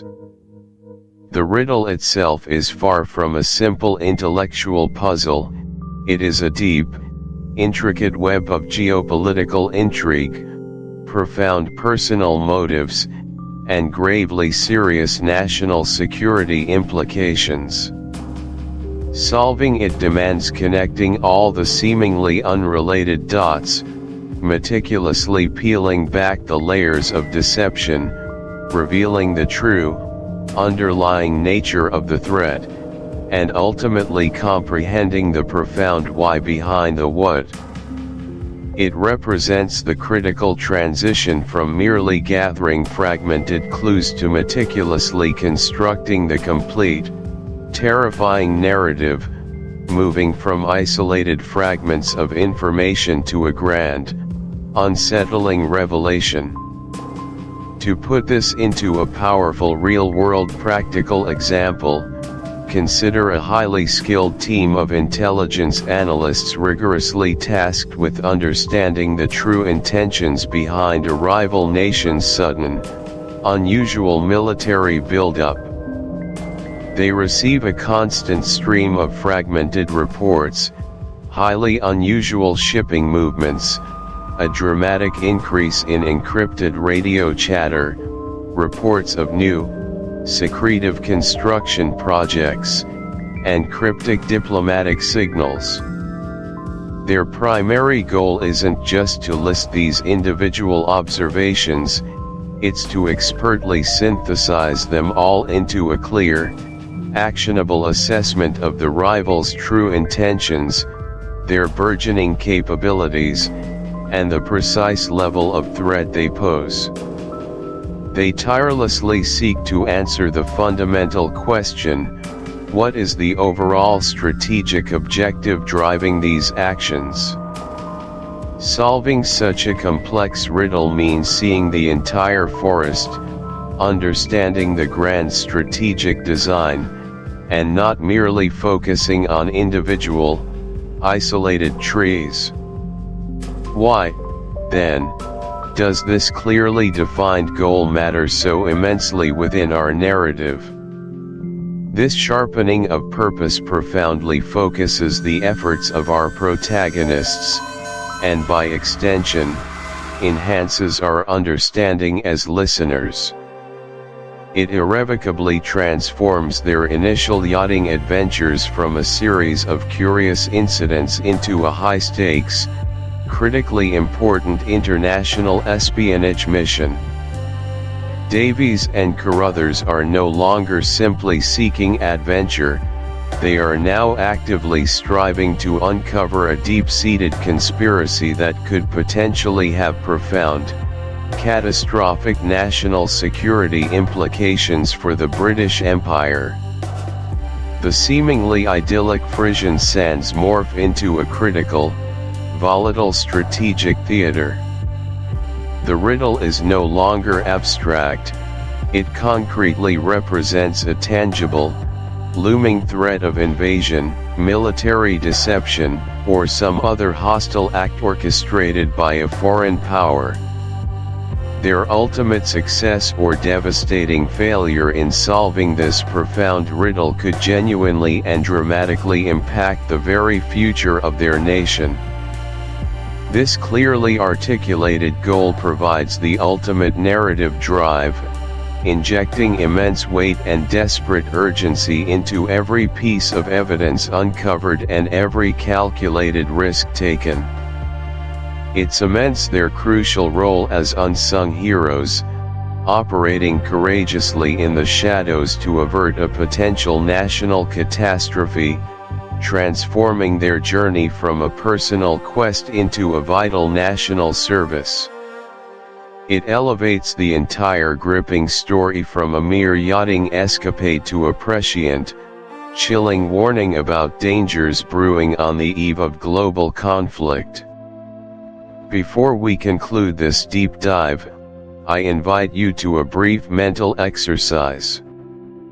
As you reflect on the logbook and Dahlman's discrepancies, consider this: if you were a detective, what immediate assumptions would you make, and what further questions would you prioritize?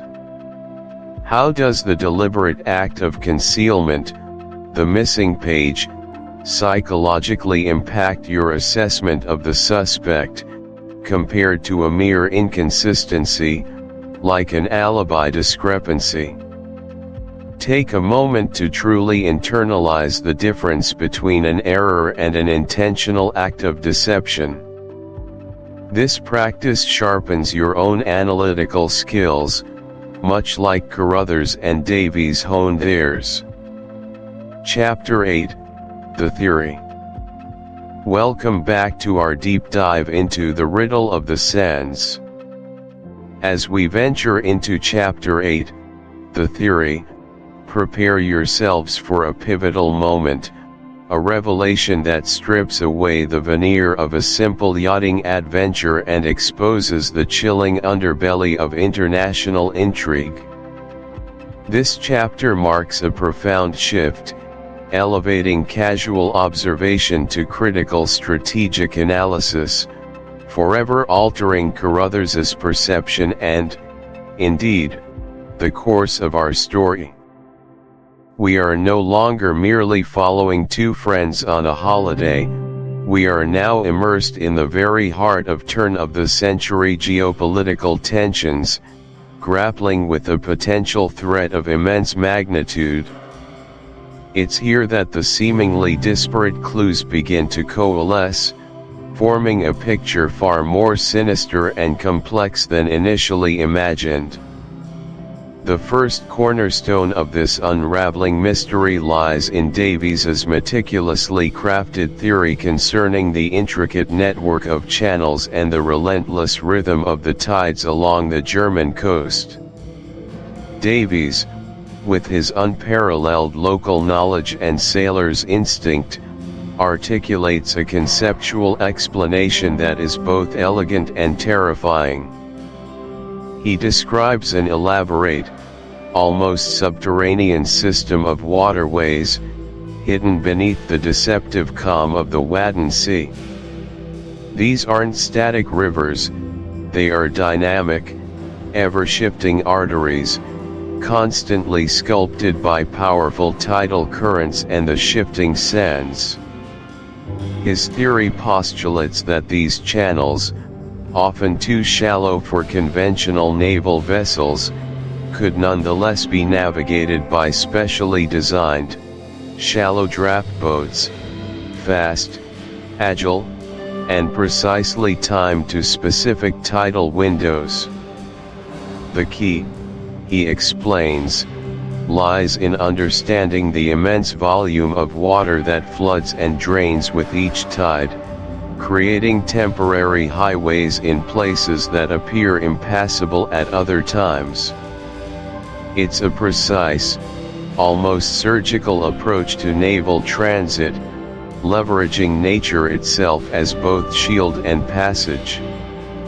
To grasp this practically, imagine a fleet of swift, nimble torpedo boats, perhaps even early submarines or highly specialized mine layers, not attempting to traverse the open, heavily monitored North Sea. Instead, picture them slipping through these hidden passages, moving with the ebb and flow, under the cover of darkness or fog, their shallow drafts granting them access where larger ships would founder. Think of it as a maritime version of a special forces infiltration route, where the terrain itself is the primary defense and, conversely, the primary avenue of attack for those who master it.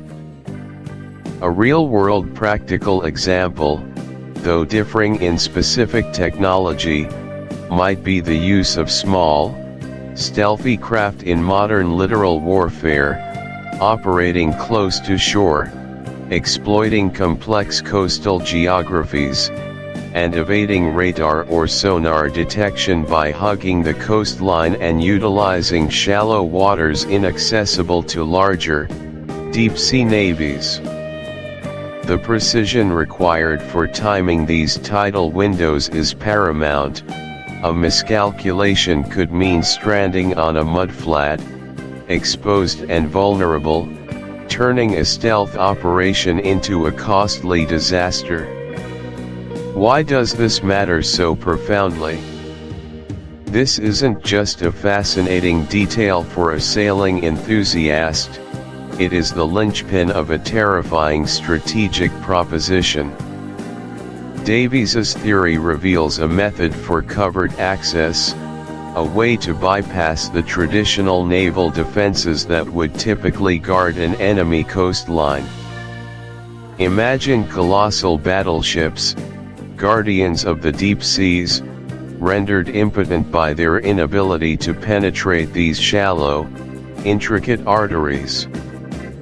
The theory postulates a method to bypass overwhelming force, a stealthy path to deliver a devastating blow where it's least expected, transforming an advantage in sheer tonnage into a disadvantage in agility and local knowledge.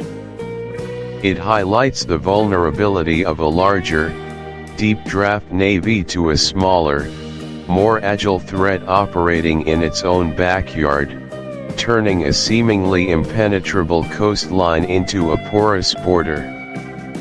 This insight fundamentally redefines the concept of coastal defense and potential invasion routes, making it a critical piece of the unfolding mystery. Building. The Wadden Sea, in particular, is an ecological marvel and, as we discover, a strategic nightmare for an unfamiliar navy. It's a dynamic, ever-changing landscape, where charted channels can disappear overnight and new ones can spontaneously form. The sheer scale and intricate nature of this coastline make it incredibly difficult to navigate without intimate local knowledge and specialized vessels. It's a hostile environment for the uninitiated, yet a protective embrace for those who understand its secrets.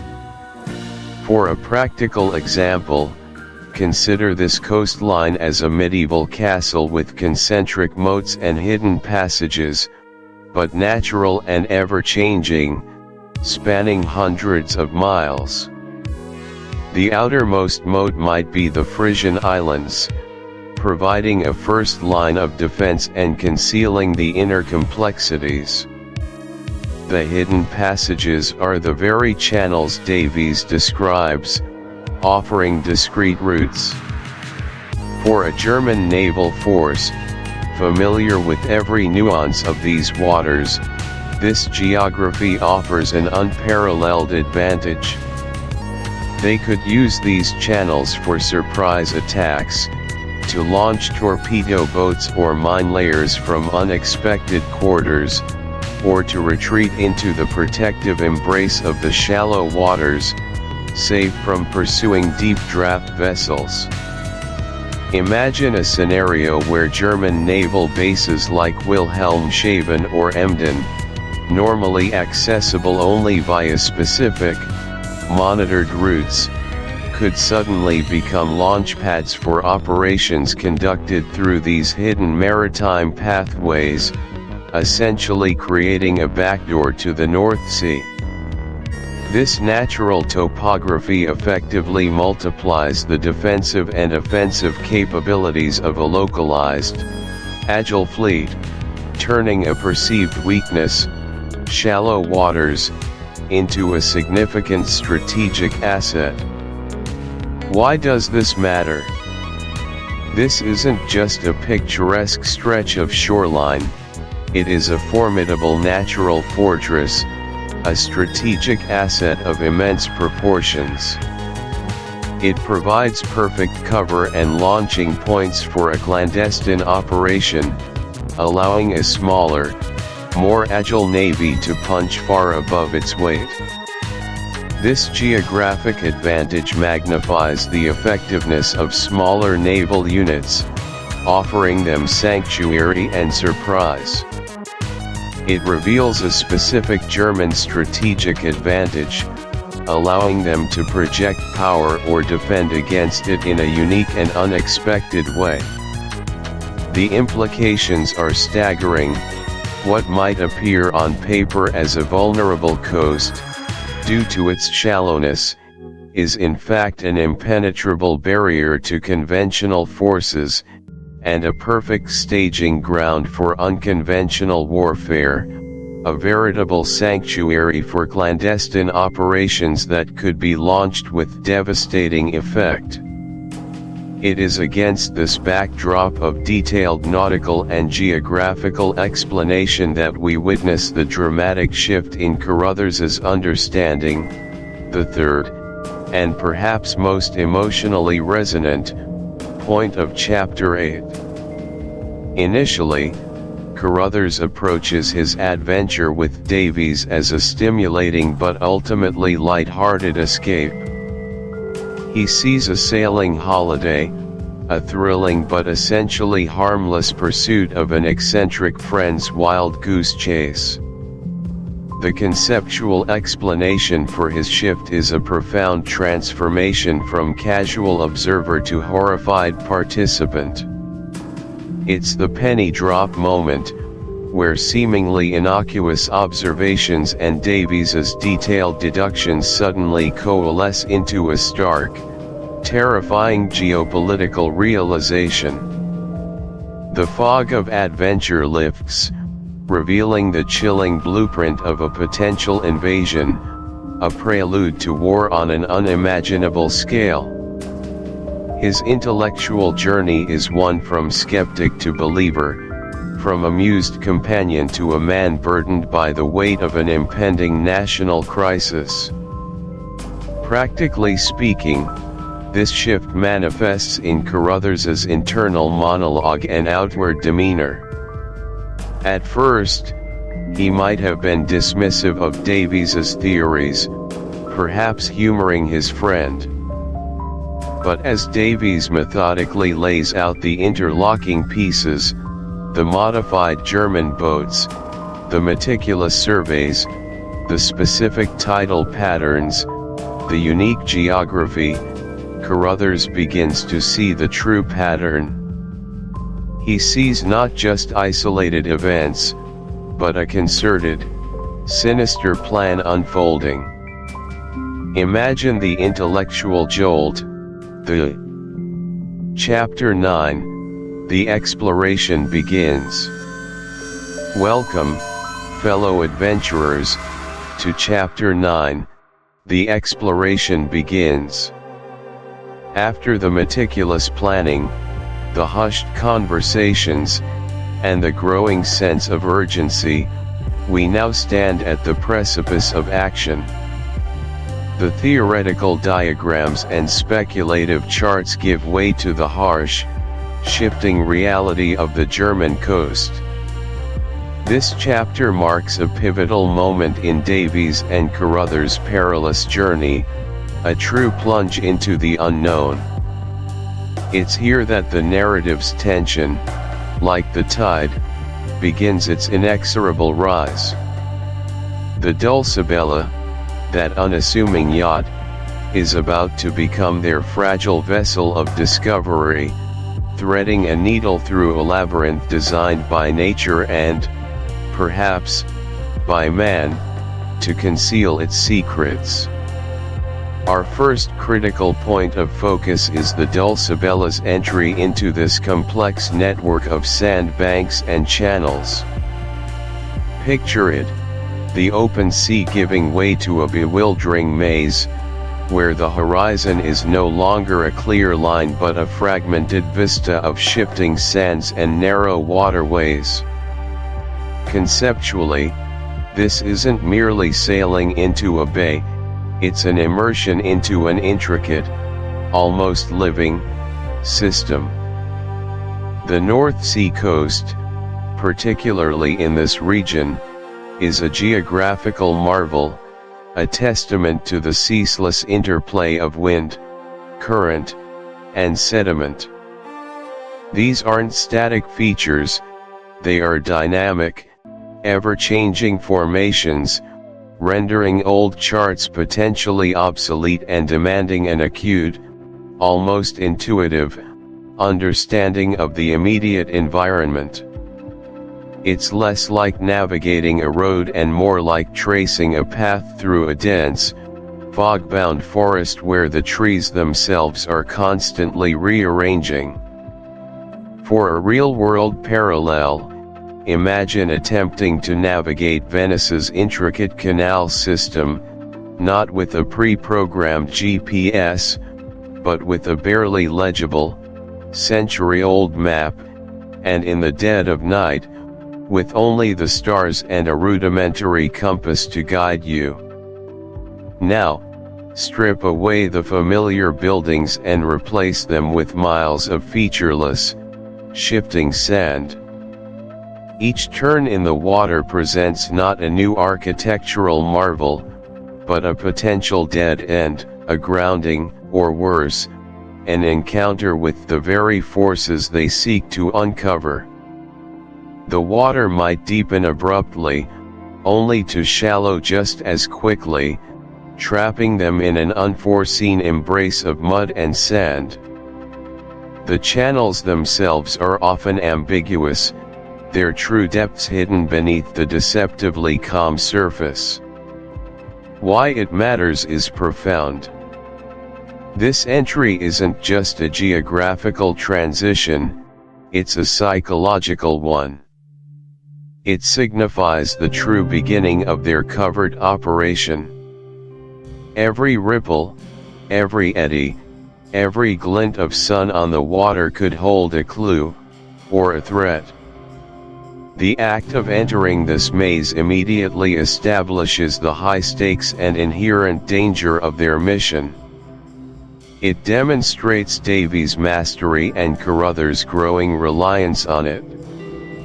It's the practical application of all their earlier strategizing, proving whether their theoretical deductions hold water, quite literally. This labyrinthine landscape itself becomes a character in the story, a silent, formidable guardian of the secrets hidden within. The sheer complexity of it creates a constant background hum of suspense, a reminder that they are guests in a realm that is utterly indifferent to their presence, and potentially hostile. Their success or failure, indeed their very survival, hinges on their ability to read this complex, ever-evolving script of sand and water. This leads us directly to the technical challenges of navigating these shallow waters. The Dulcibella, while a marvel of small craft sailing, is still subject to the immutable laws of hydrodynamics and the capricious whims of nature. Conceptually, they are engaged in a relentless, minute-by-minute battle against grounding. Their shallow draft, while an advantage in some respects, doesn't grant them immunity.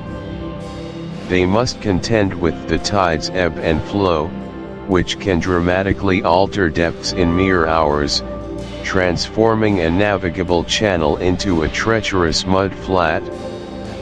The currents, too, are a constant menace, not just in their strength, but in their unpredictable directions as they snake through the narrow passages, threatening to push the boat onto a bank or into unseen obstacles. Wind direction and strength also play a critical role. A sudden gust in a tight channel could spell disaster, pushing the boat sideways onto a lee shore from which escape would be difficult, if not impossible. To offer a practical illustration, imagine attempting to drive a large, heavy truck across a barely frozen lake, constantly testing the ice ahead with a crowbar, knowing that one wrong move means sinking. Only, in their case, the ice is water, and the crowbar is a sounding pole, or the increasingly nervous glance at the echo sounder, if they even possess such a luxury. Davies is often described poling the boat, a manual, laborious process of pushing a long pole into the water to gauge depth, feeling for the bottom. This isn't theoretical navigation, it's visceral, physically demanding work. It requires constant, keen observation of the water's color, its patterns, and even the behavior of local seabirds, all subtle clues to the underlying topography. A darker patch might signify deeper water, or PE. Chapter 10, Dahlmann's Shadow. Welcome back to the Riddle of the Sands, a deep dive. In our previous chapters, we've meticulously charted the treacherous waters of the Frisian Islands, uncovering the initial threads of a German conspiracy, and witnessing the burgeoning, if sometimes testy, partnership between the intrepid Carruthers and the seasoned yachtsman, Davies. They have navigated the physical perils of the North Sea and the subtle deceptions of local characters, their investigation growing in scope and gravity. Now, as our journey progresses into Chapter 10, we shift our focus from the abstract threat to a very tangible, formidable, and deeply unsettling antagonist, the mysterious, the menacing, and the undeniably astute, Dahlmann. This chapter, ominously titled Dahlmann's Shadow, marks a pivotal turn in our narrative. Until now, the danger, while palpable, has often been indirect, a sense of being watched, an unexplained encounter, a coded message. But here, the abstract threat condenses into a living, breathing adversary. Dahlmann isn't just a character, he embodies the insidious nature of the entire German scheme.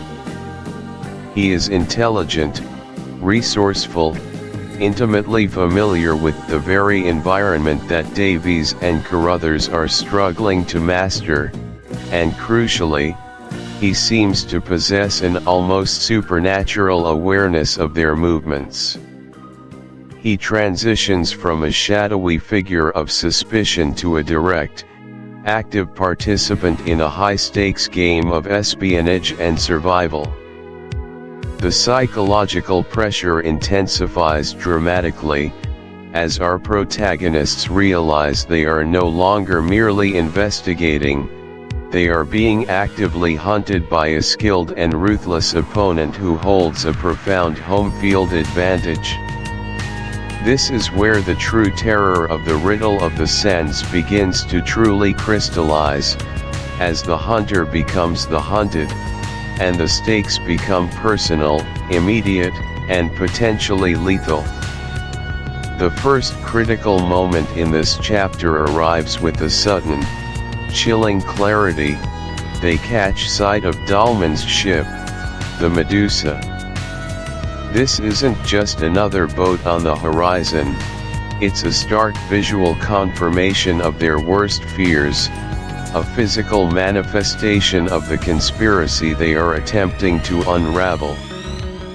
Conceptually, the sighting of the Medusa is the moment when the abstract threat solidifies into a concrete, identifiable danger. It's the transition from mere suspicion to undeniable fact, the revelation that the antagonist is not only real but also physically present and actively engaged. This moment rips away the veil of uncertainty, forcing Davies and Carruthers to confront their adversary face to face, or at least, ship to ship. It imbues the entire scenario with a new, immediate sense of urgency and peril, confirming that their pursuit is mutual, and their lives are on the line. To draw a real-world parallel, consider the experience of a Cold War-era spy operating behind enemy lines, having only heard rumors or seen indirect evidence of a counterintelligence agent. Then, one day, they spot that agent's specific vehicle, or indeed, the agent themselves, tailing them directly. The shift from abstract paranoia to concrete, visual confirmation is electrifying and terrifying.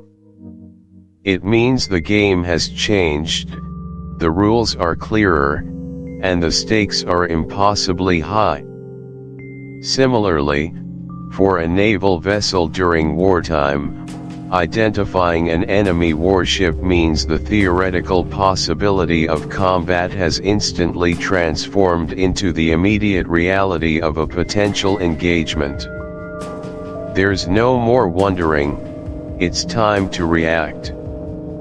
The Medusa, then, is not just a ship, it's a declaration of war, a direct challenge from the shadow. Why this matters so profoundly to the narrative cannot be overstated.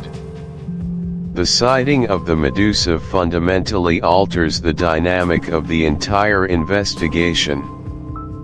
No longer are Davies and Carruthers merely detectives sifting through clues, they are now participants in a desperate cat-and-mouse chase, with Dalman as the seasoned, predatory cat. This visual encounter confirms that Dalman is not just a puppet, but an intelligent, active operator, capable of strategic man. Conceptually, this highlights the asymmetrical advantage that expertise in a specific, challenging environment provides. It's not merely about knowing the lay of the land, it's about understanding its nuances, its rhythms, its hidden dangers, and, crucially, how to exploit them. Dalman's knowledge transforms the natural world, the shifting sands, the intricate channels, the unpredictable currents of the Frisian Islands into a weapon. He doesn't just navigate these waters, he commands them, using their inherent difficulties to his strategic advantage. This expertise makes him exceptionally dangerous, as he can anticipate moves, set traps, and maneuver with a confidence and precision that his less informed adversaries can only dream of. For a practical example, consider a highly skilled local guerrilla leader defending their home territory against a foreign invading force. The invaders might have superior technology and numbers, but the guerrilla commander knows every hidden path, every natural ambush point, every safe haven, and every local resource. They understand the weather patterns, the local dialects, and the psychology of the inhabitants. This intimate, lived-in knowledge allows them to disappear and reappear at will, turning their seemingly weaker position into an insurmountable advantage. Similarly, in the world of cybersecurity, a sophisticated hacker who deeply understands the architecture and vulnerabilities of a specific network can bypass security measures that would thwart a less knowledgeable intruder. Dahlmann, in his intimate mastery of the Frisian shallows, operates with this same level of specialized, formidable expertise. He is less a sailor and more a part of the maritime landscape itself. Why this matters so deeply to the narrative is absolutely pivotal. Dahlmann's expertise elevates him from a generic antagonist to a singularly terrifying and intelligent adversary. His knowledge of the Frisian waters is not just a plot device, it is a central pillar of the entire German conspiracy. The Riddle of the Sands isn't just a catchy title, it refers directly to the inherent difficulty and strategic importance of these shallow, shifting waterways. Dahlmann, by mastering them, becomes the key to unlocking, or rather, exploiting, this riddle. He understands where to hide, where to navigate safely, where to set up surveillance, and crucially, where to lay traps that would be invisible to anyone less experienced. This means Davies and Carruthers are fighting not just a man, but an environment expertly wielded by that man. It forces them to not only outwit Dahlmann but also to rapidly gain a comparable understanding of the very waters they are sailing, turning their journey into a relentless, high-stakes learning curve. Dahlmann's deep knowledge of the tides, the sandbanks, and the weather patterns makes him a true embodiment of the German threat, patient, deeply ingrained, and fundamentally prepared to turn the very geography against its enemies. This profound understanding of his home turf makes his pursuit relentless, his ambushes deadly, and his eventual confrontation unavoidable, cementing his role as the ultimate, localized threat to Britain's naval security. As we reflect on Dahlmann's shadow, it's crucial to consider how the author, Erskine Childers, masterfully crafts this pivotal chapter. Many readers, upon their first encounter, might overlook the sheer density of information and strategic implications embedded within these pages. A common mistake is to view Dahlmann merely as a generic villain, a one-dimensional antagonist to be overcome. However, understanding the depth of his character, his cunning, his methodical approach, and especially his profound command over the physical environment is key to appreciating the story's genius. Dahlmann isn't just an obstacle, he represents the very real, localized threat that Childers intended to warn his audience about. To simply see him as a bad guy misses the intricate dance of naval espionage and the profound strategic implications of his presence. Chapter 11, The Charts. Welcome back, listeners, as we delve deeper into the captivating intricacies of Erskine Childers' timeless espionage thriller, The Riddle of the Sands. In Chapter 11, aptly titled The Charts, we transition from the tense pursuit and perilous navigation to a phase of meticulous, brain-intensive labor. This chapter isn't just about geographical features, it's about the very foundation of understanding a brewing threat, laying bare the profound truth that often, the most dangerous adversaries are those who possess superior information. Here, the struggle shifts from physical danger to intellectual warfare, a quiet, almost meditative battle of wits against the very landscape itself. Carruthers and Davies, our amateur sleuths, embark on a task that is both tedious and utterly vital, rectifying and augmenting the official Admiralty charts. They are not merely tracing lines on paper, they are charting their destiny, and perhaps, the destiny of a nation. Consider the sheer audacity, the diligent precision required for such an undertaking.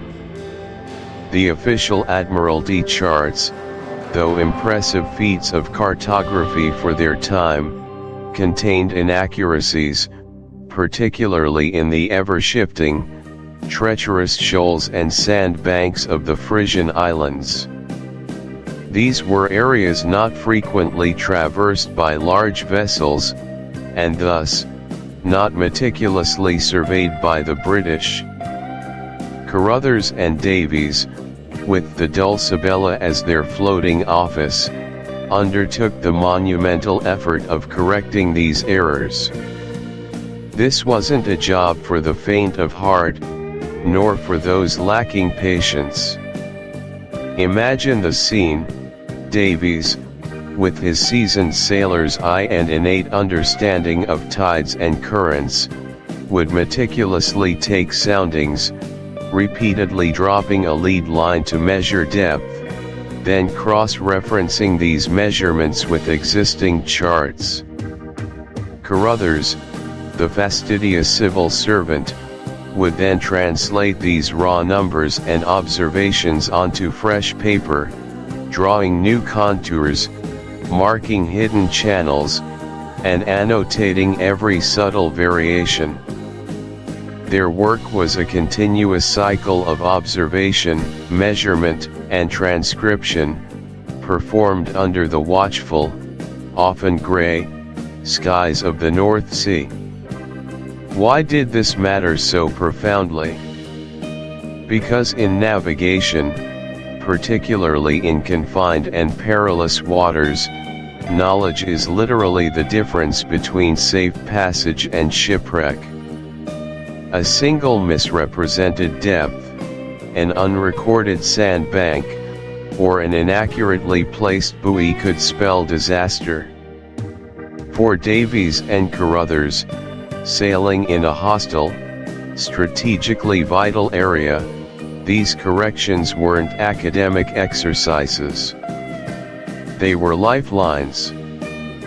They were building their own tactical advantage, piece by painstaking piece, ensuring that every move they made, every hidden inlet they explored, was based on the most accurate data available.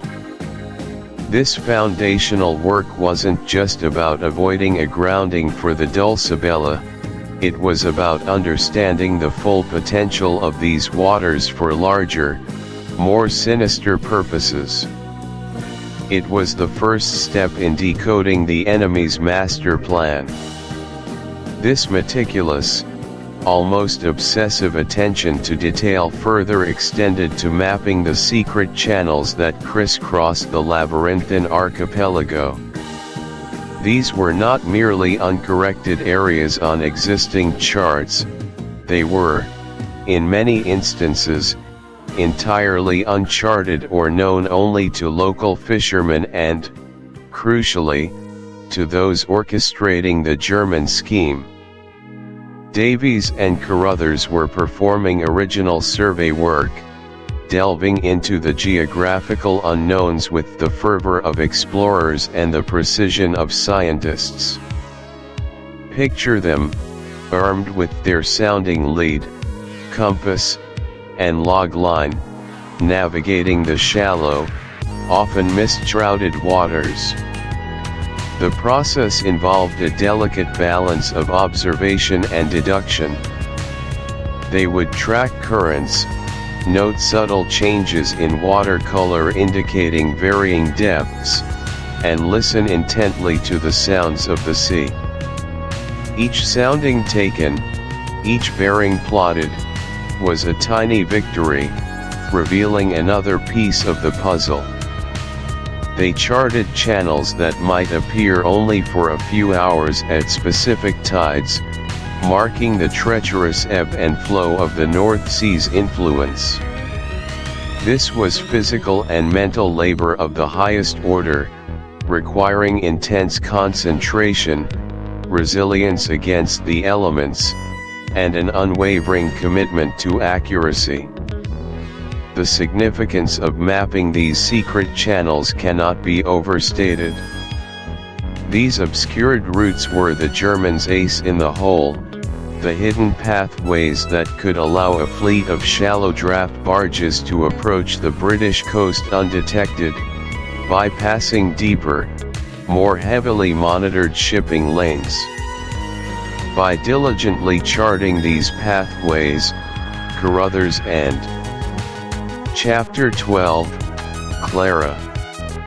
Welcome, discerning listeners, to Chapter 12, Clara. After navigating the treacherous tides of espionage and the shifting sands of suspicion, we arrive at a pivotal moment, a truly unexpected wrinkle in the grand tapestry of our story.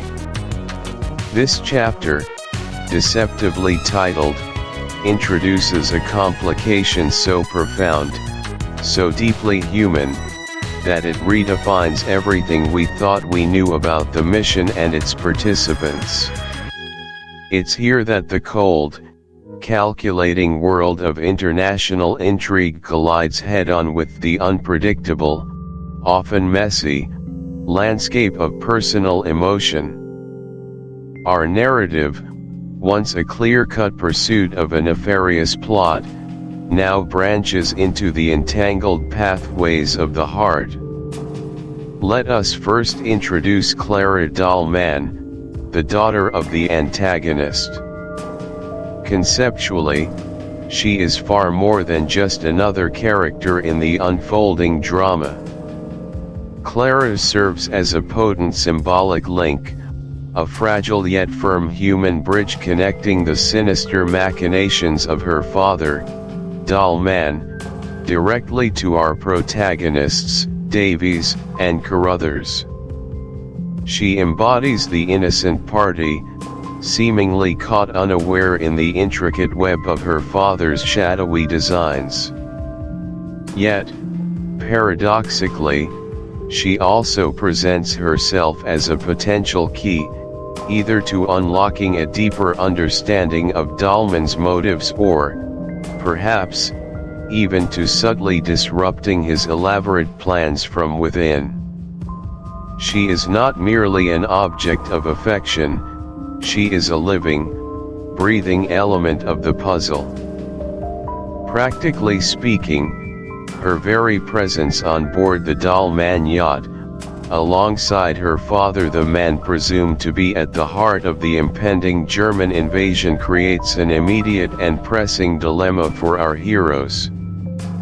Clara is a person, imbued with her own distinct personality and vulnerabilities, not merely a strategic pawn to be moved across the geopolitical chessboard. Her father's evident affection for her, his protective instincts, might very well represent his greatest vulnerability, an Achilles heel that could be exploited. Conversely, this paternal love could also serve as her most formidable shield, rendering her untouchable in the eyes of any who might seek to use her. This dual potential, both a weakness and a strength, is what makes her introduction so impactful. Why does Clara's introduction matter so deeply to our narrative? Her presence profoundly humanizes the enemy. She compels Davies and Carruthers to confront a more complex reality. Their adversary is not just a faceless, abstract threat, not merely a cog in a hostile war machine. He is, first and foremost, a father. He is a man with a daughter who, whether an unwitting participant or a potential victim, inextricably links him to the common human experience. This realization dramatically alters the moral landscape of their clandestine mission, forcing them to grapple with ethical considerations far beyond mere strategic advantage. The lines between good and evil, once so starkly drawn, begin to blur in the most compelling way. This brings us to the exploration of the profound conflict between duty and personal feelings for Davies. Conceptually, this is a timeless and universally resonant trope, particularly acute within the realm of espionage, the professional's unwavering commitment to their mission versus the burgeoning, often inconvenient, demands of their heart. Davies, initially portrayed as a man driven by a potent blend of patriotic duty, an adventurous spirit, and the sheer thrill of the chase, finds his single-minded resolve severely tested by an utterly unexpected and deeply personal emotional connection. His focus, once laser-sharp, begins to waver. As a real-world, practical example within the context of the book, consider Davies' palpable and steadily growing affection for Clara. His interactions with her are far from being purely tactical maneuvers, calculated to extract information or maintain cover. Instead, they quickly begin to take on a genuine, deeply personal significance. This burgeoning attachment begins to subtly distract him from the core objective of uncovering the German plot, imperiling not only his effectiveness but also clouding his typically astute judgment. His internal struggle, a poignant battle between his professional obligations and his personal desires, swiftly emerges as a dominant and intensely compelling narrative thread, adding layers of psychological depth to his character. Why does this conflict matter so immensely? This internal struggle is absolutely crucial for Davies' character development. It elevates him beyond the archetype of a two-dimensional, heroic figure, transforming him into a complex, relatable individual grappling with universal dilemmas. It's signing. Chapter 13, The Channel. Welcome back, intrepid listeners, to another thrilling chapter in our exploration of the Riddle of the Sands. We've navigated treacherous waters, deciphered subtle clues, and peered into the shadows of international intrigue.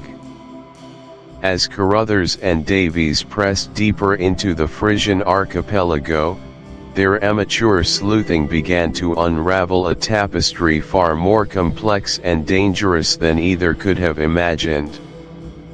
This is where the thrill of discovery truly takes hold, where the seemingly mundane detail suddenly snaps into sharp, terrifying focus, changing everything. Chapter 13, aptly titled "The Channel," marks one such pivotal moment, a discovery that isn't merely geographic, but profoundly strategic, shifting the entire narrative from a puzzling mystery to an urgent, undeniable threat.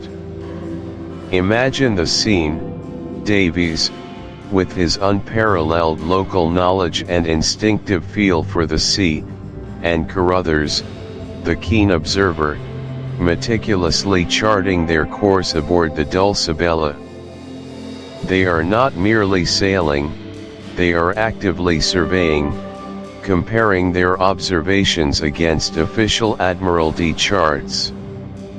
It is during this painstaking process that they stumble upon something utterly inexplicable: a deep, navigable channel cutting through what official maps depict as impassable shallows.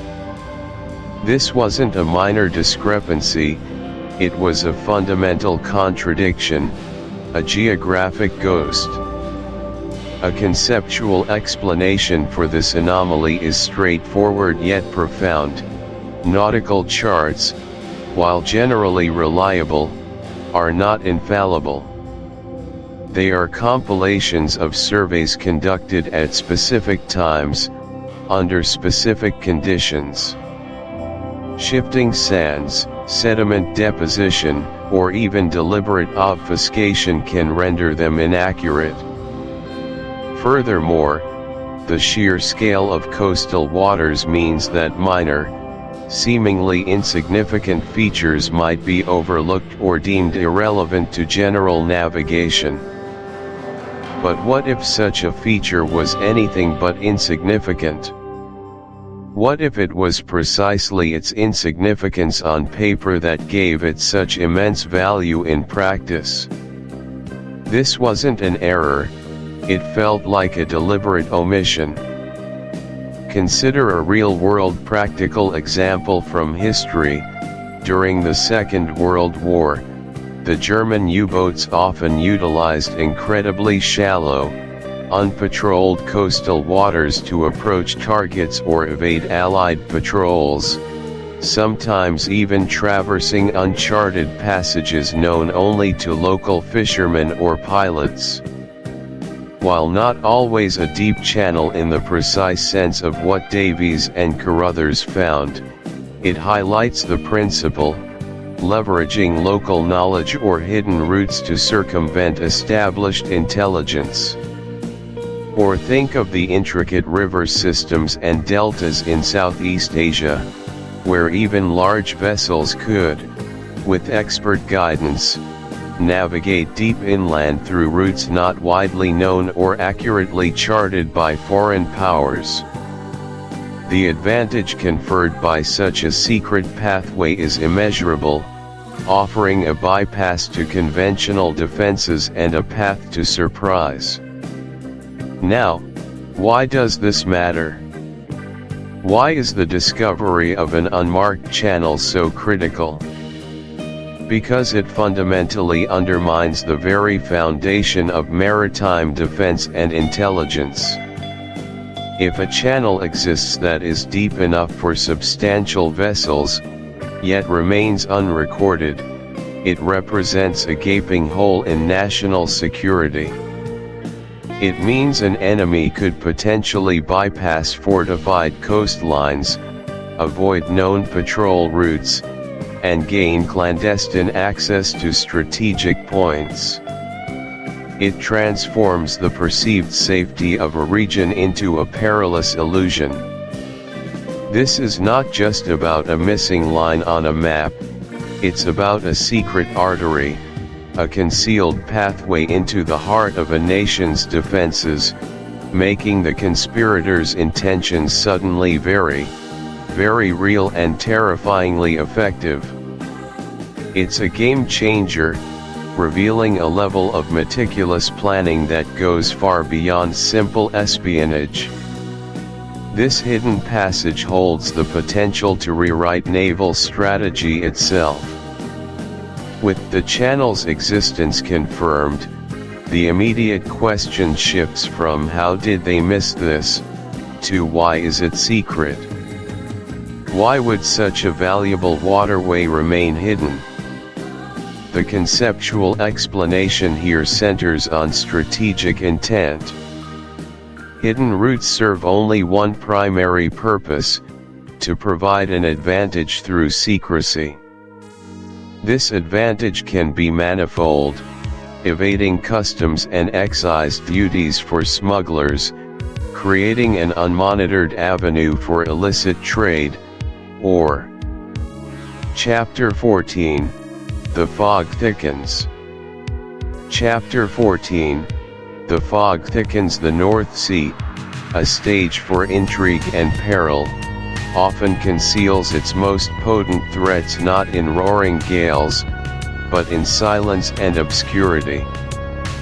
In Chapter 14, The Fog Thickens, Davies and Carruthers find themselves plunged into just such a treacherous realm. The very air around them transforms, becoming a heavy, suffocating shroud, a palpable character actively conspiring against their desperate mission. This isn't merely a shift in weather, it's a profound alteration of their reality, shrinking their world to the confines of their small vessel. Every sound, every whisper, every unknown shadow lurking just beyond the veil is amplified. This chapter is a masterclass in atmospheric tension, where the natural world becomes an extension of the novel's overarching conspiracy, pressing in on our protagonists with an almost sentient malevolence. The stakes, already immeasurably high, are now magnified by an environment that strips away their primary advantage: visibility and open space. Detailed analysis: a dense fog descends, trapping them in the maze.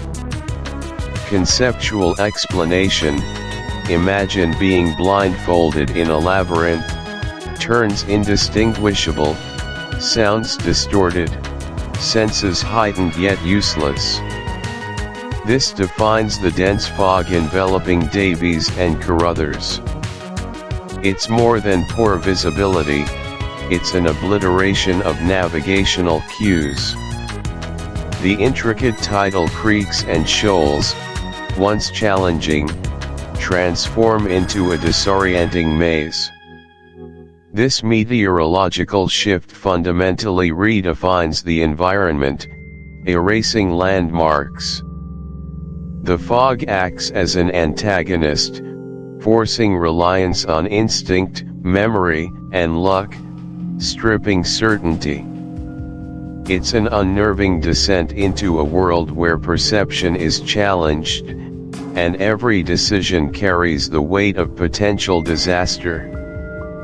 Forward progress feels like a gamble against an unseen enemy, constant risk. Real-world practical example: consider a fishing vessel near the Frisian Islands, notorious for shifting sands. One moment, the skipper plots a course by lighthouse, the next, a wall of white rolls in, reducing visibility to feet.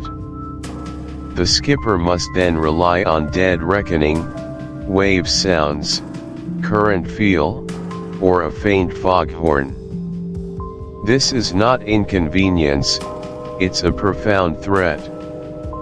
The vessel becomes adrift in a white void, prone to grounding or collision, amplifying vulnerability. The psychological impact is immense. It transforms a familiar journey into a perilous gamble, where every moment brings potential disaster, and only heightened, fragmented senses offer a faint hope of survival, pushing human limits. Why it matters: the fog's descent is a critical turning point. It embodies the profound isolation pervading their mission.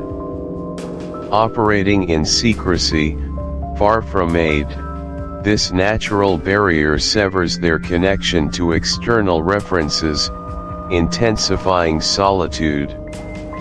Secondly, it forces them to confront deep fears: the unknown, helplessness, being utterly lost. It strips away their competence, reducing their sailing mastery to an anxious crawl. The fog also symbolizes the larger, unseen conspiracy they unravel, a murky, elusive threat. This environmental pressure cooker exposes vulnerabilities, highlights resourcefulness, and underscores the terrifying audacity of their undertaking. It's a powerful narrative tool, transforming the setting into an active antagonist, challenging physical and mental resilience at every turn. Use the weather to heighten the sense of claustrophobia and danger. Conceptual explanation: claustrophobia isn't just about small spaces, it's being trapped, limited escape, an encroaching, inescapable presence. The fog achieves this, creating a psychological enclosure around Davies and Carruthers. While physically on open water, the fog reduces their perceptual world to the yacht's immediate vicinity, effectively shrinking the vast North Sea into a suffocating box. Danger isn't just external, from unseen sandbanks or German vessels, it's internal, feeding anxieties. The dense, wet air presses in, dulling senses, muffling distant sounds, amplifying immediate ones, distorting reality. This oppressive atmosphere. Chapter 15, Grounded. Welcome back to our journey through the riddle of the sands. In this chapter, Grounded, we confront a stark reality, a profound moment of vulnerability that resonates deeply with anyone pursuing a challenging goal. Picture yourself in a crucial moment, poised on discovery, your plans meticulously laid. Suddenly, unexpectedly, the very ground beneath you gives way, or perhaps, the water beneath your hull vanishes. It is a moment where agency is stripped away, where control, once firmly grasped, dissolves into the vast, indifferent forces of nature. This isn't merely a navigational mishap, it's a psychological earthquake, a jarring reminder that even brilliant minds and daring spirits are subject to their environment. This chapter lays bare the terrifying essence of being utterly exposed, of having your clandestine world come to an inescapable halt. Davies and Carruthers, usually adept at navigating the treacherous German Frisian coast, now find themselves ensnared, helpless, their audacious mission teetering on catastrophic failure. The sea, once their ally and cloak, transforms into an unforgiving adversary, its shallows a silent, patient trap. The stakes are impossibly high, the tension palpable, and the outcome, for a terrifying period, utterly uncertain. The first critical element of Grounded is the sudden, jarring realization that the Dulcibella, their venerable yacht, their sanctuary and instrument of espionage, has run aground. This isn't a gentle scraping, it's a dramatic, definitive halt in their clandestine progress. Conceptually, running aground represents an immediate and absolute loss of momentum, an involuntary cessation of movement that, in a narrative of pursuit and secrecy, equates to catastrophic vulnerability. Imagine a carefully choreographed dance suddenly freezing mid-step, or a high-speed chase brought to an abrupt stop. Their world continues its flow, but their own constructed trajectory shatters. This grounding occurs not in an easily navigable channel but in the intricate, shifting labyrinth of the German mudflats, a notoriously treacherous region where depths fluctuate wildly and accurate charting is often denied. In the riddle of the sands, this moment is steeped in irony and dread. Davies, usually meticulous with navigation, a man intimately entwined with the sea, falls victim to its caprice. Their mission demands stealth, speed, and an unerring ability to blend in. This immobilization rips away all discretion. The Dulcibella, once a nimble phantom, now sits stuck fast, a glaring anomaly against the vast, desolate landscape. The specific timing is also crucial. They are deep within enemy territory, actively uncovering a potentially world-altering German invasion plot. Every exposed minute increases the probability of detection. This isn't merely an inconvenience, it's an existential threat to their enterprise. The silent, almost imperceptible shift of the tide, the subtle alterations in the seafloor, become insidious antagonists, more formidable in their indifference than any human foe. Why it matters? The Dulcibella's grounding is far more than a simple nautical mishap, it is a profound symbolic and practical turning point. Symbolically, it underscores the inherent unpredictability of their dangerous undertaking, reminding us that even the most skilled are at the mercy of forces beyond control. Practically, it places both Davies and Carruthers in an impossible bind. Their planned reconnaissance, their cultivated anonymity, are all jeopardized. The boat, their mobile base, their means of escape, becomes an anchor, binding them to a vulnerable spot. This forces them to confront the raw, unvarnished consequences of their audacious mission, stripping away espionage's romanticism and exposing the harsh realities of physical labor, desperate struggle, and the constant fear of discovery.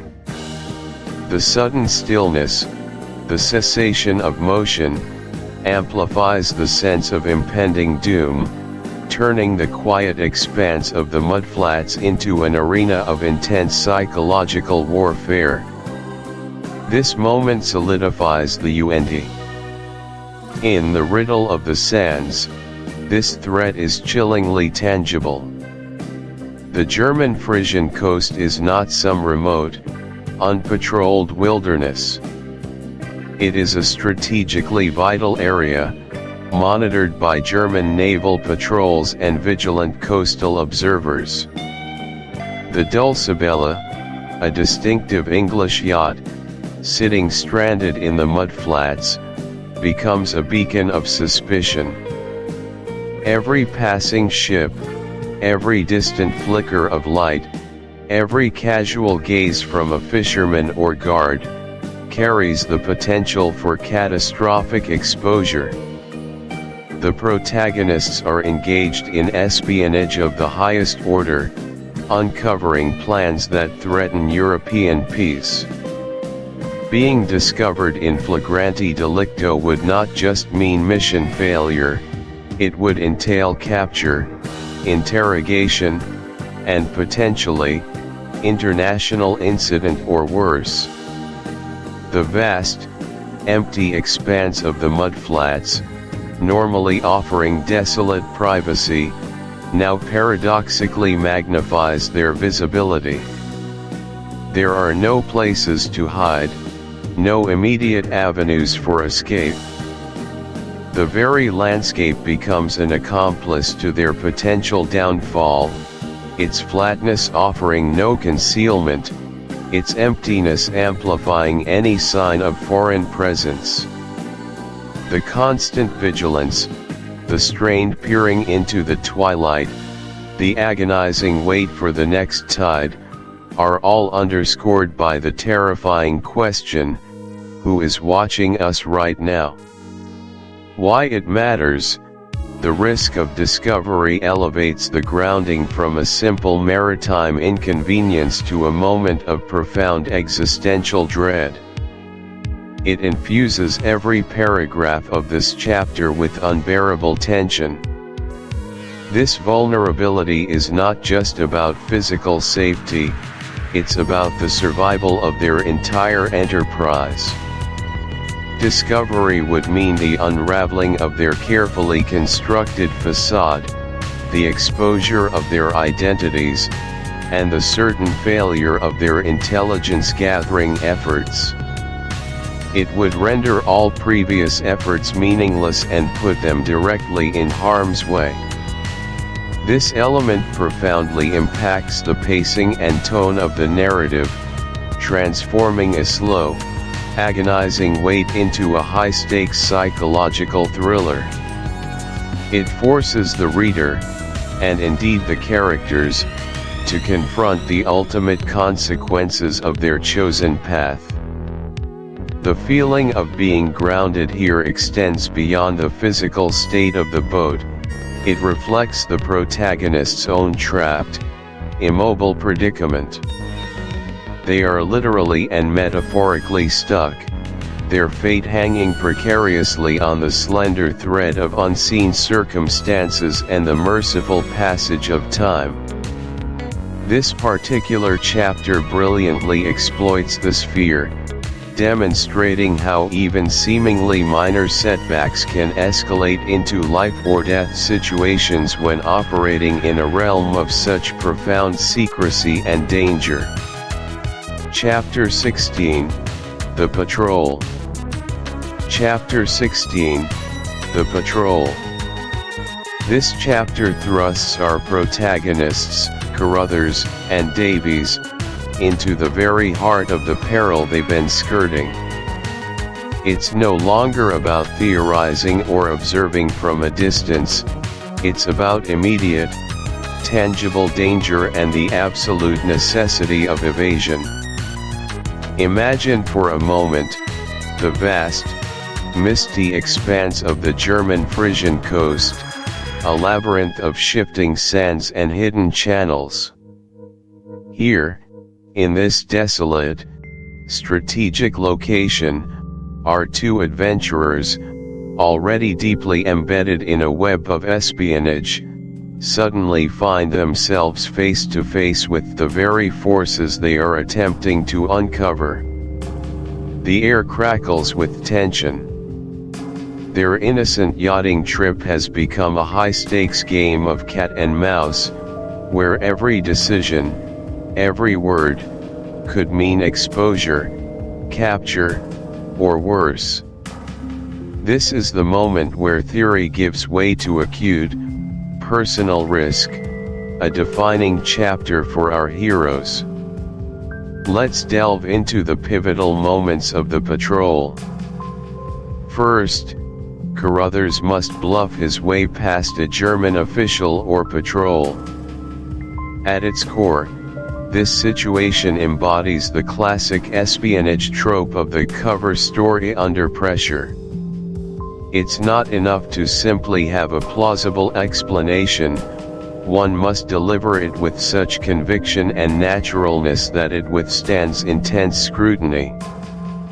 The bluff isn't just about uttering false words, it's about projecting an entire persona that aligns with those words, masking any underlying fear or deception.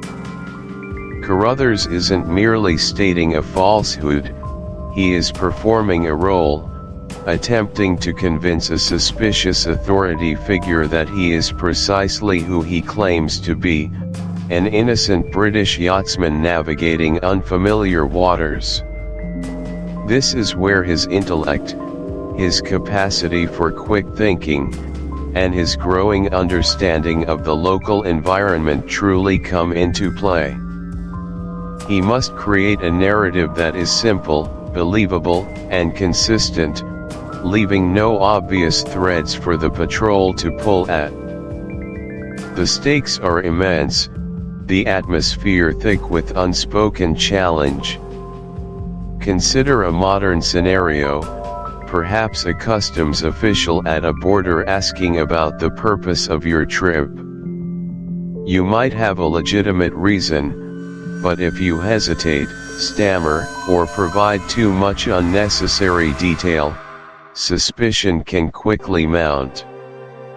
Conversely, if you're trying to smuggle something, your ability to maintain eye contact, offer a concise, confident answer, and appear relaxed despite internal turmoil is paramount. In a more dramatic context, think of a secret agent interrogated by enemy forces. Their training isn't just in covert operations, it's in psychological resilience and the art of controlled performance under duress. They must internalize their fabricated identity so deeply that it becomes second nature, even when faced with aggressive questioning or veiled threats.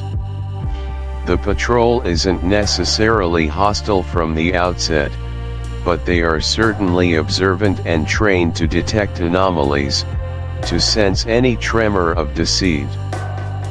This encounter is critical because it forces Carruthers to operationalize his theoretical understanding of their predicament.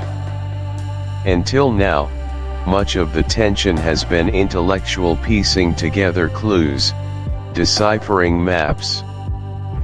But this direct confrontation transforms the danger from abstract to visceral.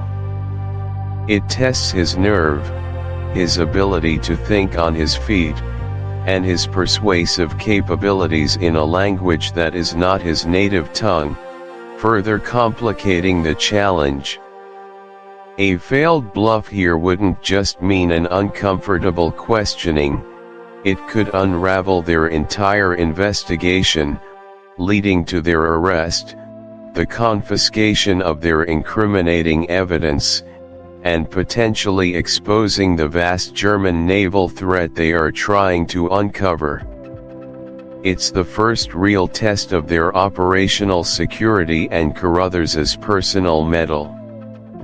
The success or failure of this bluff directly dictates their immediate future and the continuation of their mission. It establishes a dangerous precedent: they are now known to authorities, even if their true intentions remain hidden. This moment profoundly alters their perception of the mission. It becomes far more personal, far more. The key difference here is the immense pressure. This isn't a casual chat, it's a test of survival, where mispronunciation, or a grammatical error could betray their deception and ignite suspicion. His linguistic dexterity is now a shield and a weapon, a testament to his deepening commitment. Carruthers' linguistic and personal growth is paramount. It signifies his transformation from a passive observer to an active, competent participant in the unfolding drama. His increased command of German isn't just a useful tool, it's an indicator of his psychological adaptation to the perilous environment. It demonstrates that he is no longer merely Davies' sidekick but a capable individual in his own right, essential to the success of their dangerous enterprise. This growth builds credibility for him as a character and makes the narrative more compelling, showing how ordinary people can rise to extraordinary challenges. Furthermore, it underscores a core theme of the novel, the importance of meticulous preparation and skill acquisition when confronting formidable adversaries.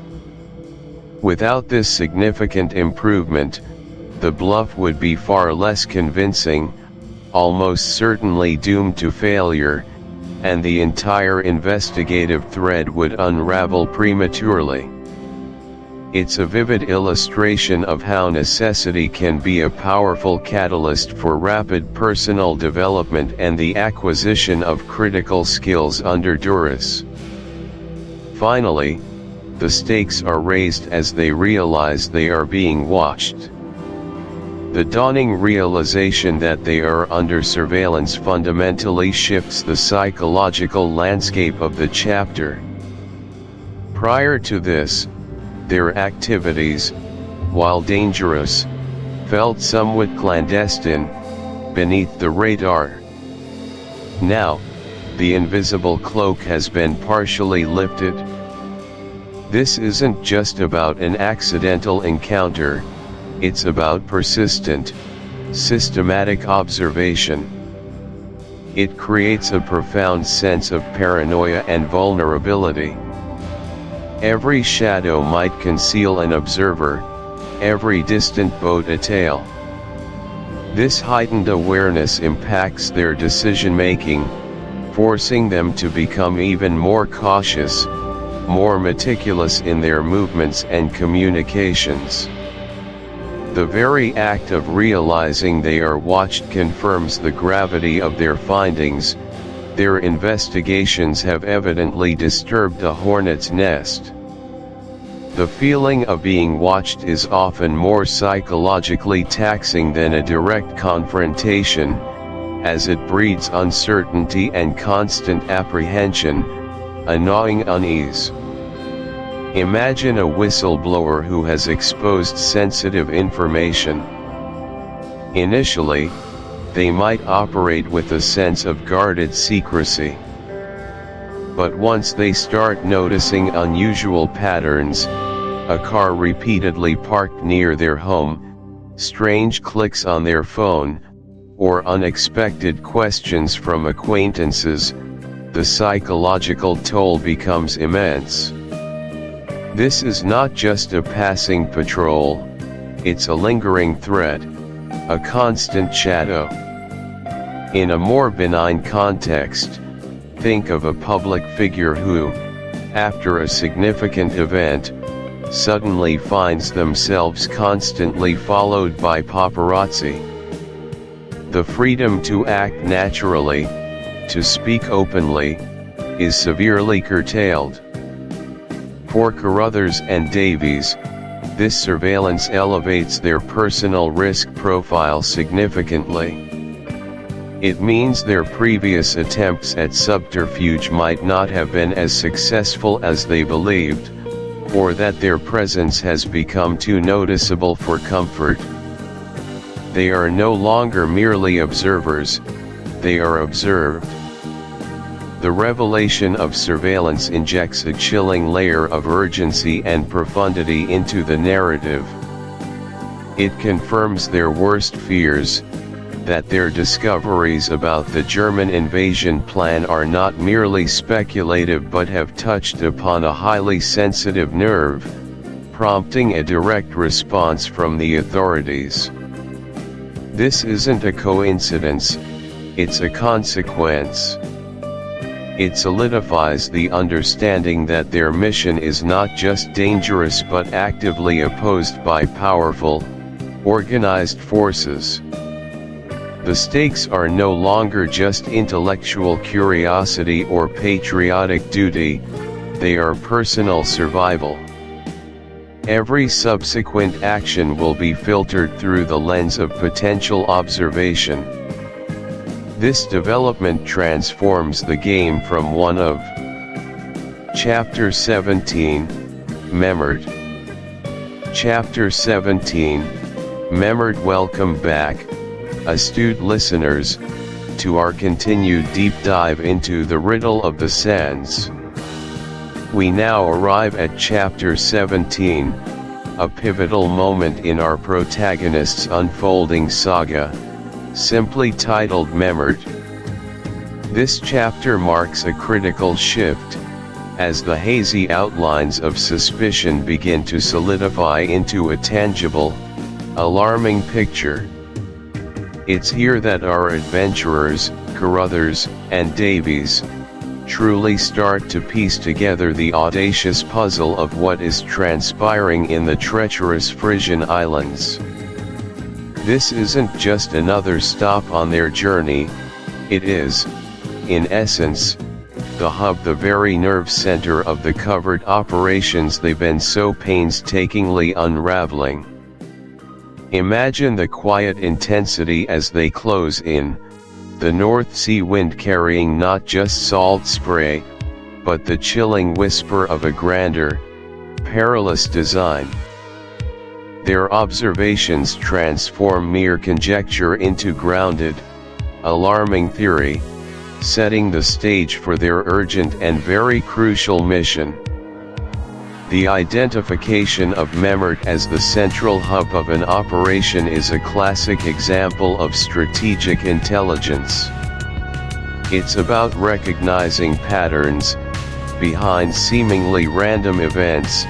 A singular, coordinating force often lies. In espionage, the hub is the network's brain, where plans are conceived, resources managed, and directives issued. It's the critical linchpin. Once understood, it illuminates the adversary's entire structure and ultimate purpose. Without pinpointing this locus, disruption efforts become fragmented, misdirected, and ultimately futile.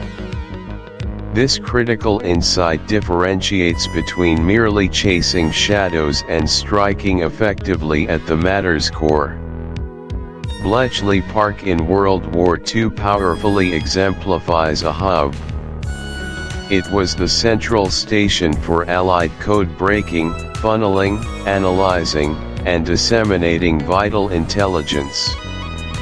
Its identification and protection were paramount, much like Memored for Carruthers and Davies.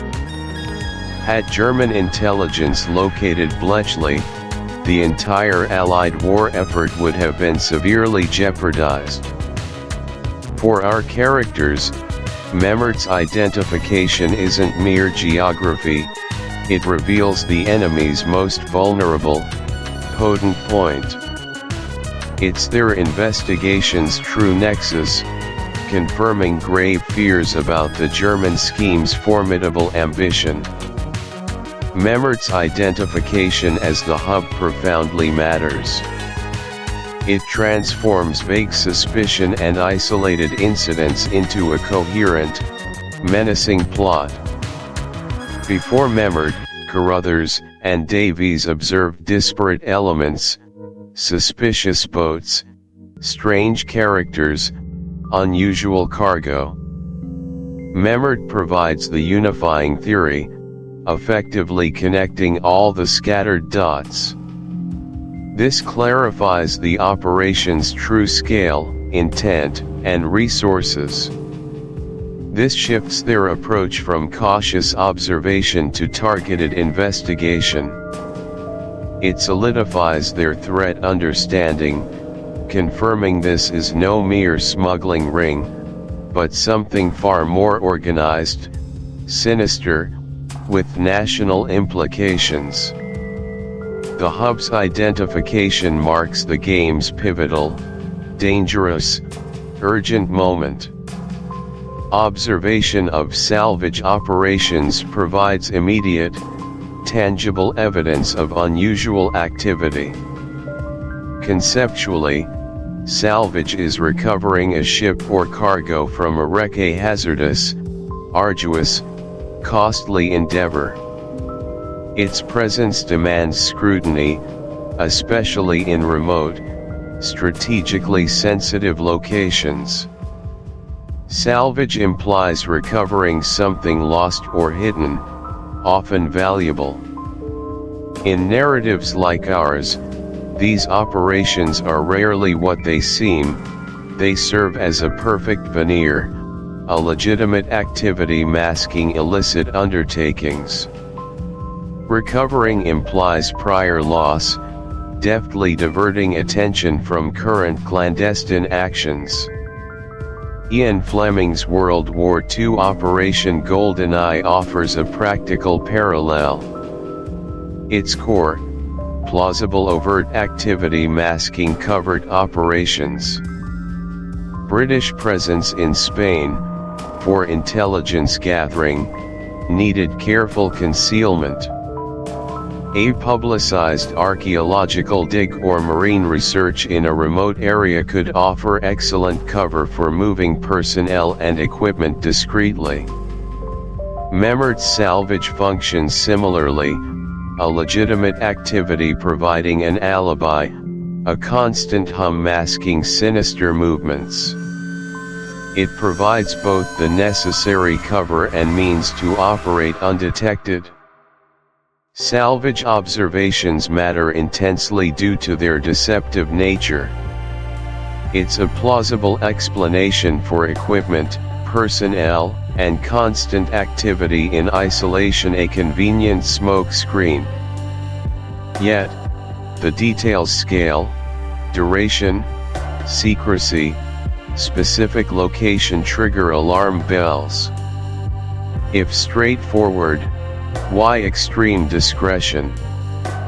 Why avoid conventional ports?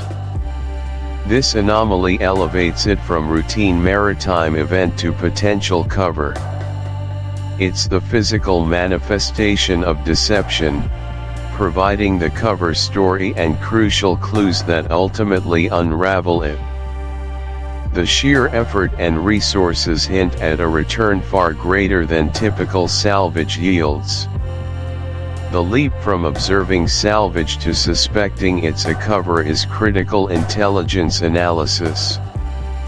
It moves beyond observation to interpretation, driven by context and inconsistency. This involves questioning the obvious when circumstances don't align. A cover operation deflects attention, providing a benign reason for clandestine activities. The conceptual framework recognizes a mismatch between declared purpose and observed reality. It's about seeking subtle hints, logical gaps, where the official story doesn't hold up, inferring a hidden and dangerous agenda. The Trojan horse from Greek mythology is an apt parallel.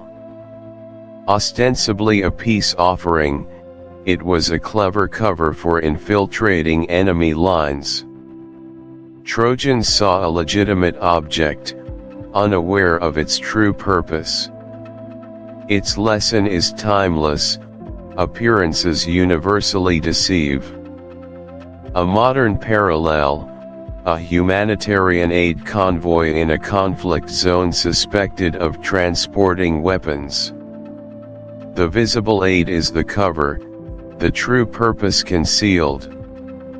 The challenge is peeling back deception's layers to reveal truth, as Carruthers and Davies expertly penetrate Memard's salvage facade. Suspecting salvage is a cover matters significantly. It marks the transition from passive observation to active deduction, from isolated events to a coherent, malicious plan. This suspicion is the intellectual breakthrough. It's when protagonists stop accepting things at face value, connecting disparate evidence into a grander, sinister design. Without this critical leap, salvage remains unusual but legitimate. With it, the German plot framework rapidly emerges. This shift empowers them from witnesses to active agents, poised to uncover and thwart a national threat. Their suspicion truly unlocks the riddle of the sands. Chapter 18, The Salvage. Welcome back, dear listener, to our deep dive into the compelling world of the Riddle of the Sands. We've navigated treacherous waters, faced chilling encounters, and now, as we embark on Chapter 18, The Salvage, we find ourselves at the very heart of the mystery. This chapter is a masterclass in undercover work, not in the glamorous sense, but in the gritty, methodical dedication to uncovering truth through painstaking vigilance. Imagine yourself as a silent observer, a shadow blending with the landscape, senses heightened, every detail a potential clue. This is precisely the position Davies and Carruthers occupy, their amateur status belied by an increasingly sophisticated approach to intelligence gathering. They are learning, evolving, transforming into crucial operatives, piecing together a mosaic of suspicion from seemingly innocuous fragments. The stakes, higher than ever, push them to the brink of discovery, forcing them to confront the terrifying reality of their findings. Our journey in this chapter brings us face to face with the salvage operation itself, as Davies and Carruthers investigate the site closer. Conceptually, this isn't mere proximity, it's strategic infiltration, pushing observation boundaries without compromising cover. It's the art of close reconnaissance, a deliberate act of reducing distance between observer and observed, not from idle curiosity, but from a precise, information-gathering imperative. They systematically catalog details, comparing what they see with what they expect, or more critically, what they fear. This meticulous investigation confirms their suspicions. For instance, think of historical espionage, reconnaissance flights over enemy territory meticulously photographing terrain for troop movements or fortifications. Or an industrial spy getting close to a competitor's factory to understand manufacturing processes, observing shifts, and machinery. It's about collecting granular data that, aggregated, reveals true intentions behind a facade. This closer look is pivotal. Without it, they'd remain theoretical. By risking intimacy, they shift from speculation to tangible proof, solidifying convictions, and propelling the narrative. Every creak of wood, every shouted command heard from this proximity is a vital puzzle piece, transforming their amateur work into professional intelligence gathering. As they inch closer, the salvage site reveals an array of industrial machinery.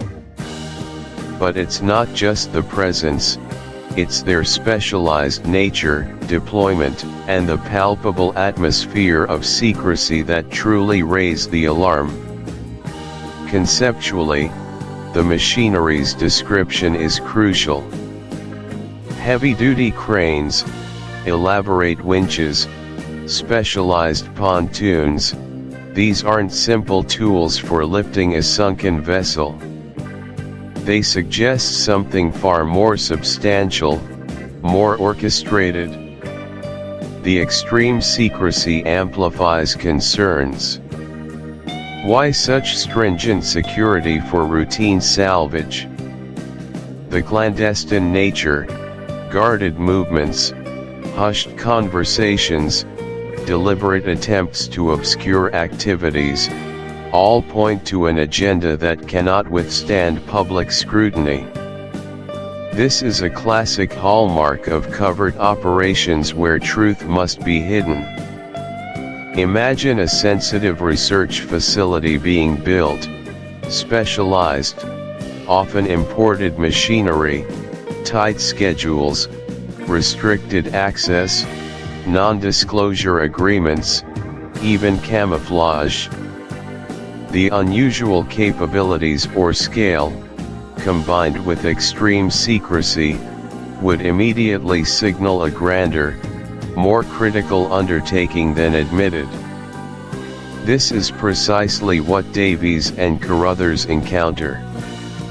This combination, specialized equipment designed for massive, strategic cargo, paired with extreme concealment, confirms their deepest fears, proving an elaborate, clandestine infrastructure is deployed for a sinister purpose, transforming vague apprehension into alarming reality. Finally, the climactic deduction emerges. Davies and Carruthers realize this elaborate setup isn't salvage, but a rehearsal for embarkation. This is their intellectual breakthrough, where disparate clues coalesce into a terrifyingly coherent picture. It's understanding. Chapter 19, The Rub. Welcome back, dear listener, to the Riddle of the Sands. As we delve into Chapter 19, aptly titled The Rub, we confront perhaps the most formidable challenge yet, the internal one. This chapter isn't about deciphering coded messages or outmaneuvering German officers in the dark. It's about the erosion of trust, the fraying of nerves, and the very human cost of extraordinary circumstances. Here, the true test begins not with external enemies, but within the hearts and minds of our protagonists, Davies and Carruthers. It's where the personal collides with the patriotic, and the moral compass spins wildly under pressure. The emotional stakes have never been higher. First, let's explore how tension rises between these two friends due to stress and exhaustion. Think about any high-stakes situation where prolonged pressure, lack of sleep, and constant danger are daily companions. What happens to even the strongest bonds? They stretch, thin, and sometimes, they snap. This is precisely what we witness in The Rub. Davies and Carruthers, two men united by a shared purpose, begin to chafe under the immense weight of their clandestine operation. The initial camaraderie, forged in adventure, gives way to irritability, snappy retorts, and a palpable tension. Exhaustion, both physical and mental, acts like a corrosive acid, eating away at their patience and their ability to extend grace to one another. Every minor disagreement becomes an amplified source of friction. The stakes are too high, the future too uncertain, for casual forgiveness. They are operating at their absolute limits, and those limits are starting to show. Consider a modern-day analogy, a startup team nearing a critical product launch. They've been working 70-hour weeks for months, living on caffeine and adrenaline, with investor money on the line. Initially, the team spirit is high, fueled by shared ambition. But as deadlines loom, sleepless nights accumulate, and unexpected bugs emerge, communication deteriorates. A casual suggestion can be perceived as a pointed criticism.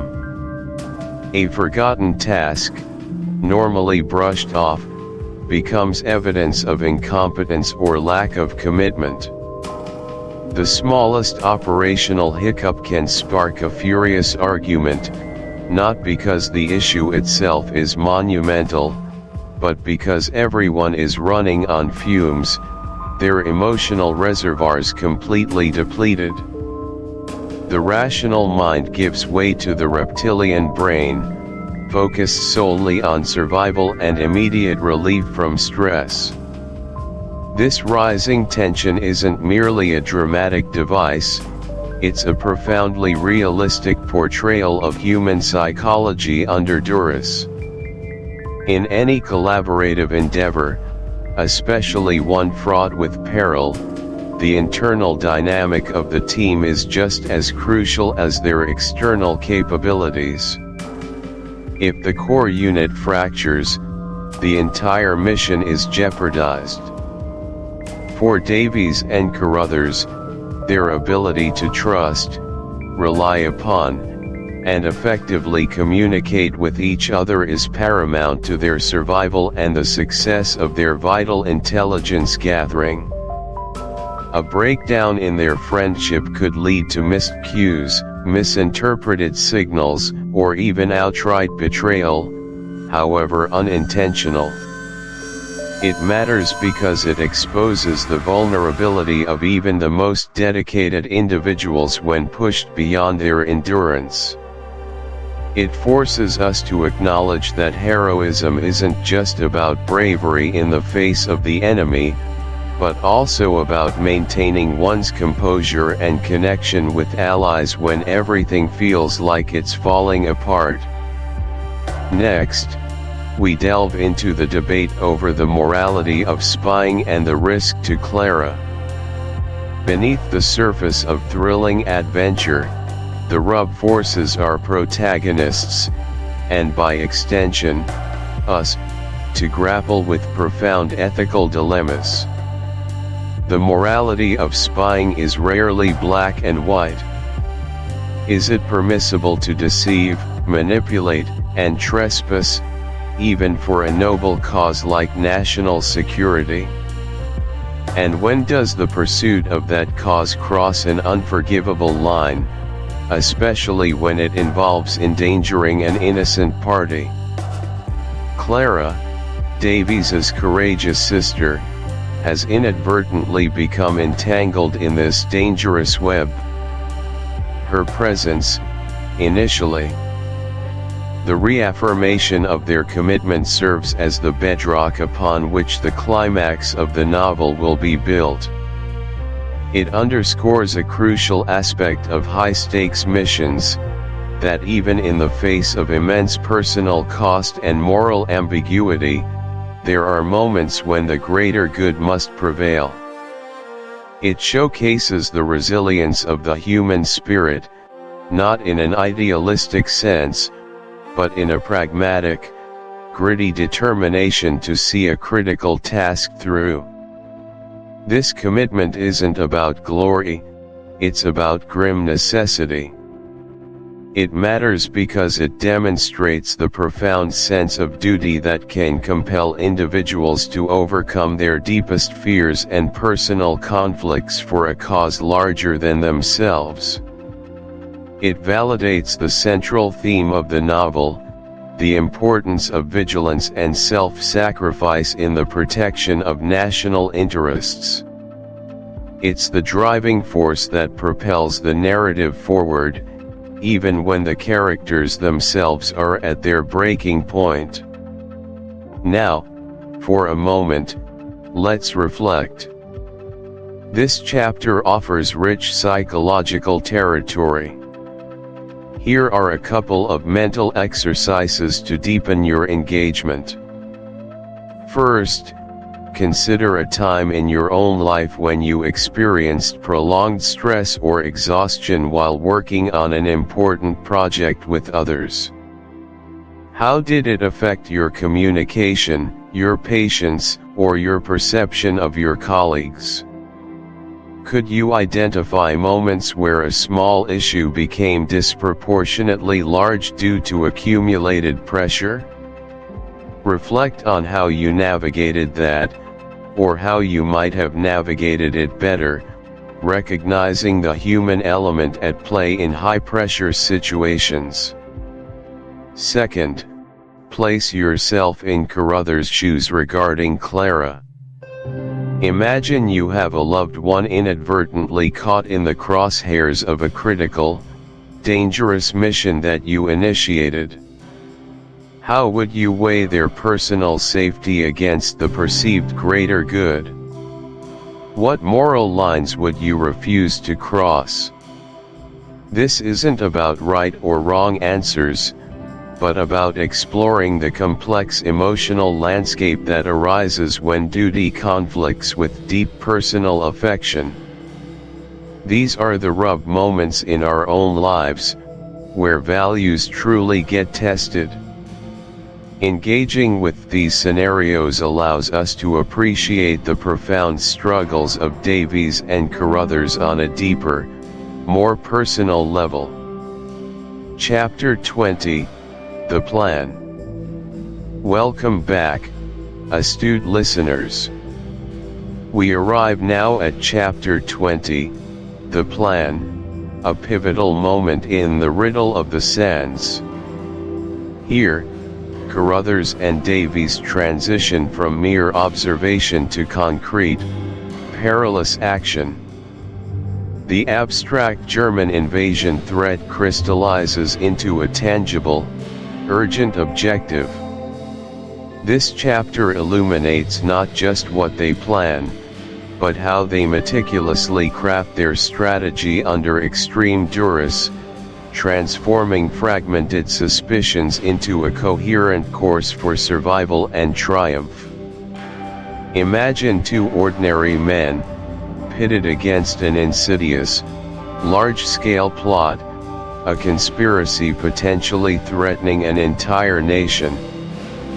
They are armed with little more than a small yacht, their sharp wits, and an unshakable resolve. Their blueprint for action, born of urgent necessity and acute insight into their adversaries, offers timeless lessons in tackling monumental challenges with severely limited resources. We're about to delve deep into the intricate weave of their strategy, dissecting its core components and understanding why each element is absolutely crucial for their success and, indeed, their very survival against overwhelming odds. This is the moment where intellectual theory becomes terrifying reality, where passive intelligence gathering must give way to a calculated, audacious move, a direct confrontation with the enemy's machinations. Point 1. Devise a daring plan to get concrete proof of the invasion plot. Conceptual explanation. The paramount objective for Carruthers and Davies is clear: move beyond mere suspicion and acquire undeniable, tangible proof. They understand their compelling observations, however astute, remain anecdotal without irrefutable evidence. Their task is monumental, not just uncovering the German invasion mechanics but securing something so conclusive it can decisively sway national opinion and compel a skeptical British Admiralty to act. This demands more than vague reports. It requires a literal smoking gun, a document, an artifact, an item that unequivocally screams absolute legitimacy. The daring essence of their plan stems from the sheer audacity needed to penetrate the enemy's operational core and extract this vital information, all while operating under conditions of profound secrecy and constant, life-threatening peril. They aren't merely hoping to stumble upon clues, they are actively engineering a precise situation to seize definitive, unassailable proof. Their goal is not just knowing, but proving the existence and details of the threat. Real-world practical example: consider the meticulous planning behind intelligence operations throughout history, such as the Enigma code breakers during World War II. Their proof wasn't a single decoded message, but an entire sophisticated system that consistently delivered actionable intelligence, demonstrably impacting the war's trajectory and saving countless lives. Similarly, high-stakes investigative journalism exemplifies this. Reporters painstakingly piece together fragments, corroborate sources, and then present a cache of irrefutable documents or recordings that blow a story wide open, forcing accountability. In these scenarios, proof is rarely stumbled upon, it's the meticulous outcome of deliberate, often dangerous, design. Carruthers and Davies needed to create an opportunity where the necessary evidence would practically fall into their hands, or, more likely, where they could seize it through a carefully orchestrated maneuver, understanding exactly what kind of physical or documentary proof would convince the highest authorities back home and trigger a response. Why it matters deep dive. This unwavering focus on concrete proof is absolutely paramount because, without it, their urgent warnings would simply be dismissed as the wild imaginings of two adventurous, perhaps overzealous, yachtsmen. International relations, especially concerning potential acts of war against a major power, are founded on verifiable facts, not on intuition, conjecture, or even strong circumstantial observations. An accusation of an impending invasion, perdicuo. Often, a core group infiltrates as a unified unit, relying on combined firepower and expertise. Once inside, however, they might strategically split into smaller, specialized elements, say, a surveillance team, an assault team, and an extraction team, each with specific, synchronized objectives, all contributing to the larger mission. The famous raid on Entebbe perfectly exemplifies this, with multiple teams entering from different points, each with distinct roles but precise, clockwork coordination. Conversely, a lone operative might undertake a solo mission, embracing amplified risk for the sake of heightened secrecy and agility, a common trope in classic espionage narratives like James Bond. The decision to split or stick together is never arbitrary, it's dictated by the mission profile, the target's security posture, the available intelligence, and the individual capabilities and trust between the operatives. Carruthers and Davies, with their incredibly limited resources and only 2 members, face this choice with profound gravity, knowing a miscalculation jeopardized not just the mission, but their very lives and freedom. Why it matters deep dive. The choice between splitting up or maintaining a united front is a microcosm of broader strategic thinking, encapsulating fundamental trade-offs inherent in any high-stakes operation.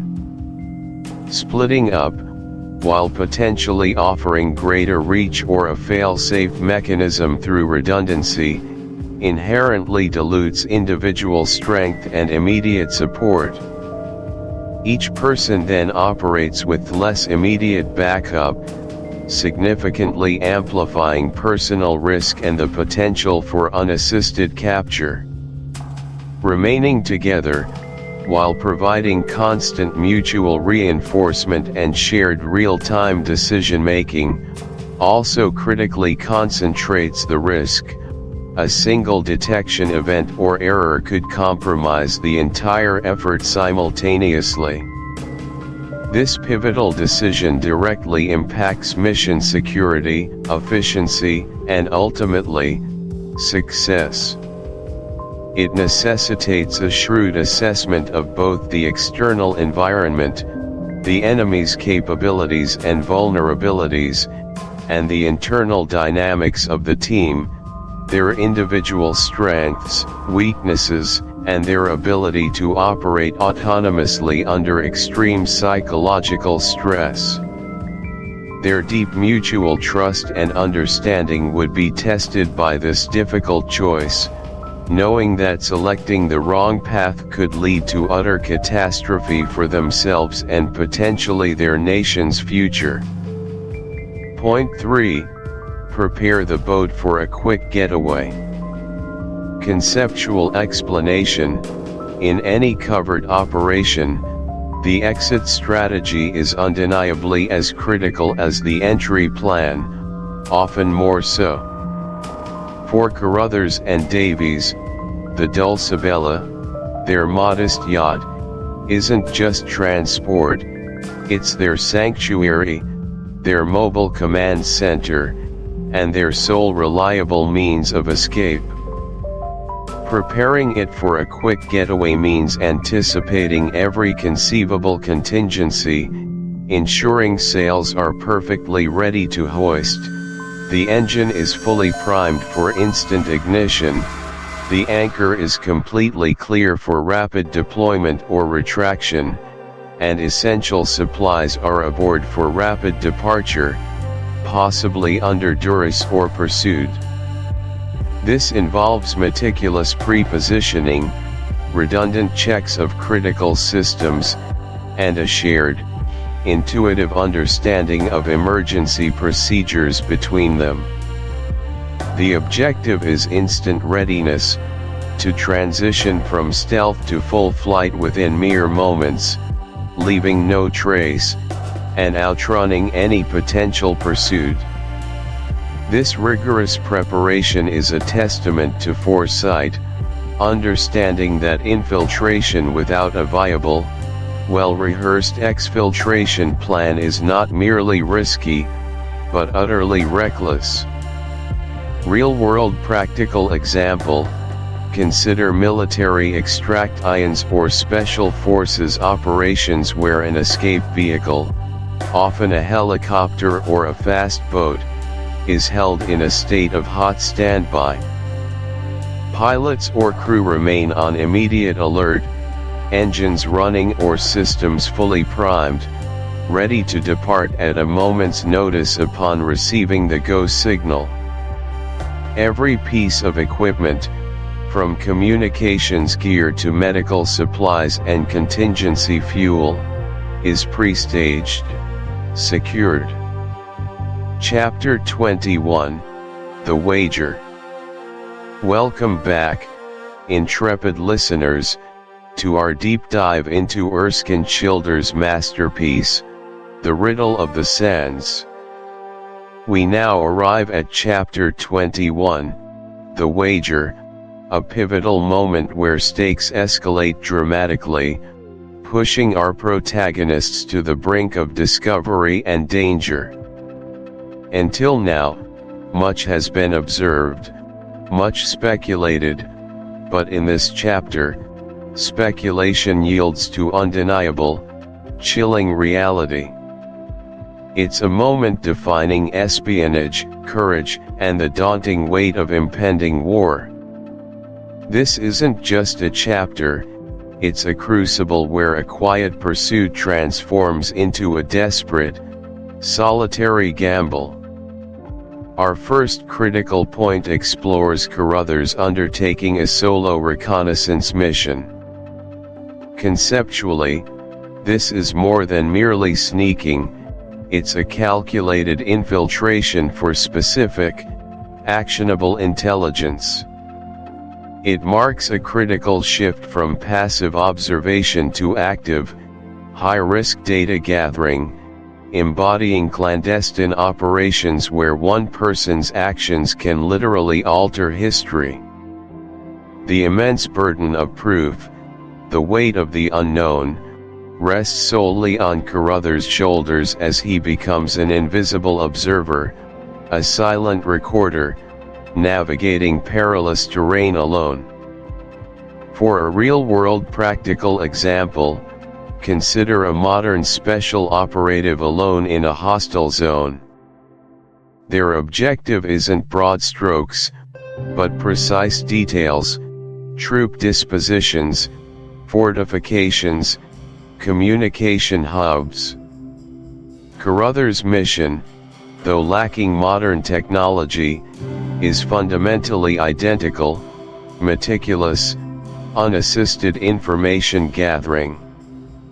He relies entirely on wits, courage, and memory to document, map, and infer observations into vital intelligence. Why this matters deeply is profound. Carruthers' solo mission is paramount because it transcends conjecture. Previous evidence was purely circumstantial. This solitary venture provides irrefutable, first-hand evidence of immense German preparations, cementing his transformation from a detached Foreign Office clerk to an indispensable agent. It also profoundly reveals espionage's personal cost, the profound isolation, the gnawing fear, and the immense responsibility for verifying a threat others might readily dismiss. His success here determines their entire enterprise's credibility, starkly distinguishing a hunch from a verified intelligence report, and crucially, shaping national policy. Next, we delve into the intense suspense of moving through the enemy camp at night. Conceptually, the atmosphere is thick with palpable tension, the inherent dread of imminent discovery, the acute vulnerability of an intruder in a well-guarded, hostile space. Every shadow conceals a potential threat, every muted sound a possible giveaway. Darkness, typically a comforting cloak, becomes a magnifier for his senses, amplifying every rustle, every distant murmur, every beat of his own heart. This isn't just physical danger, it's an intense psychological crucible that tests every fiber of his being. As a real-world practical example, picture an archaeologist painstakingly navigating booby-trapped ancient ruins by flashlight, each step agonizingly deliberate, every breath held. Or perhaps a wildlife photographer stalking a rare, nocturnal predator, hyper-aware of their own scent and sound. Carruthers, however, isn't merely avoiding detection, he actively seeks critical information amidst hostile eyes, where a single misstep means immediate capture, exposure, and catastrophic mission failure. The biting cold, the delicate crunch of gravel underfoot, the barely audible voices from distant tents, these are not just environmental details, but components of a meticulously crafted, intensely dangerous threat landscape designed to break the intruder. Why this matters deeply is critical. The suspense is far more than narrative embellishment, it powerfully underscores the profound danger and monumental courage demanded. It highlights the chasm between academic theorizing and the brutal reality of clandestine work. This palpable tension imprints the gathered intelligence with an authenticity born of personal risk, demonstrating that vital information frequently comes at an excruciating price, extracted directly from peril. It immerses the listener, allowing us to viscerally feel the immediacy of the threat and appreciate the sheer nerve required to persist. True bravery often manifests in these quiet, terrifying moments of solitary conviction. Finally, we examine the chilling realization of the sheer scale of the German preparations. Conceptually, this isn't just seeing a few ships or men, it's the dawning, terrifying understanding of an industrial-scale military operation. It signifies a strategic threat far beyond mere coastal defense or local exercises. It's the meticulous planning, vast resources, and systematic approach to logistics and deployment that speaks volumes about national intent. It shifts the entire perception from a local anomaly to a global menace, a meticulously engineered invasion force. For a real-world practical example, imagine discovering not just a single clandestine factory, but an entire complex producing hundreds of aircraft, thousands of tanks, and mobilizing vast numbers of troops, all hidden from plain sight. Carruthers discovers an entire fleet of invasion barges, ready for rapid deployment, disguised and strategically positioned. This isn't an improvised plan, it's a long-term, meticulously executed military project, suggesting pre-war aggression almost unfathomable at the time. Why this matters deeply is paramount. This realization is the ultimate why it matters. It validates all of Davies and Carruthers' suspicions, transforming their wild theories into undeniable, catastrophic reality. It means an entire nation is preparing for war, not in defense, but in calculated aggression, an existential threat. This profound evidence demands immediate action, shifting the narrative from personal adventure to critical national security. The sheer scale confirms England faces an existential threat, utterly unprepared for what is coming. It's the chilling confirmation that their riddle is actually a dire, urgent warning, demanding not just belief, but swift, decisive response. As we close chapter 21, the wager crystallizes the protagonists' profound transformation and the chilling reality they uncover. Carruthers, risking everything, provides undeniable proof of an existential threat. This isn't merely a Chapter 22, The Quartet. Chapter 22, The Quartet. Welcome back to our deep dive into the riddle of the sands. Chapter 22, The Quartet, is a masterclass in tension. A symphony of unspoken threats and hidden agendas defining confrontation. Carruthers and Davies face Dahlmann and von Breuning, in an ordinary setting charged with danger. This is where their espionage begins to fray, a moment of truth. Let's dissect this intense chapter. First, we examine the tense encounter involving Dahlmann, von Breuning, and our protagonists. Conceptually, this forced gathering is antagonists' calculated move to assert dominance and probe Carruthers and Davies' knowledge.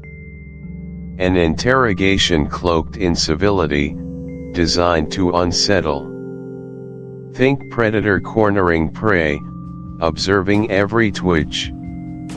Suspicion hangs heavy, creating palpable dread despite pleasantries. For a practical example, imagine a job interview where interviewers know concealed past information.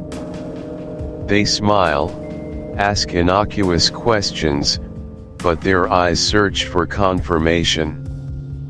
Every answer weighed, every hesitation noted. You're defensive, forced to maintain a calm facade. This is the psychological tightrope Carruthers and Davies walk, a performance where a misstep could be catastrophic. The room's air becomes thick with unspoken accusations, pressing down with psychological weight. Why does this matter profoundly to our narrative? This encounter is a dramatic turning point. Abstract threat solidifies into personal danger. Espionage was observational, now, dangerous men watch them. Stakes shift from intellectual curiosity to immediate survival. Witnessing direct interplay of power deepens understanding of antagonist's cunning and protagonist's predicament. It's vital for character development, showcasing resourcefulness, and solidifying emotional investment. Next, we observe a battle of wits disguised as polite social interaction. Beneath decorum, a sophisticated psychological duel unfolds.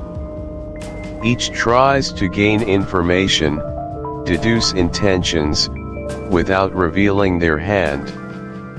It's chess with words.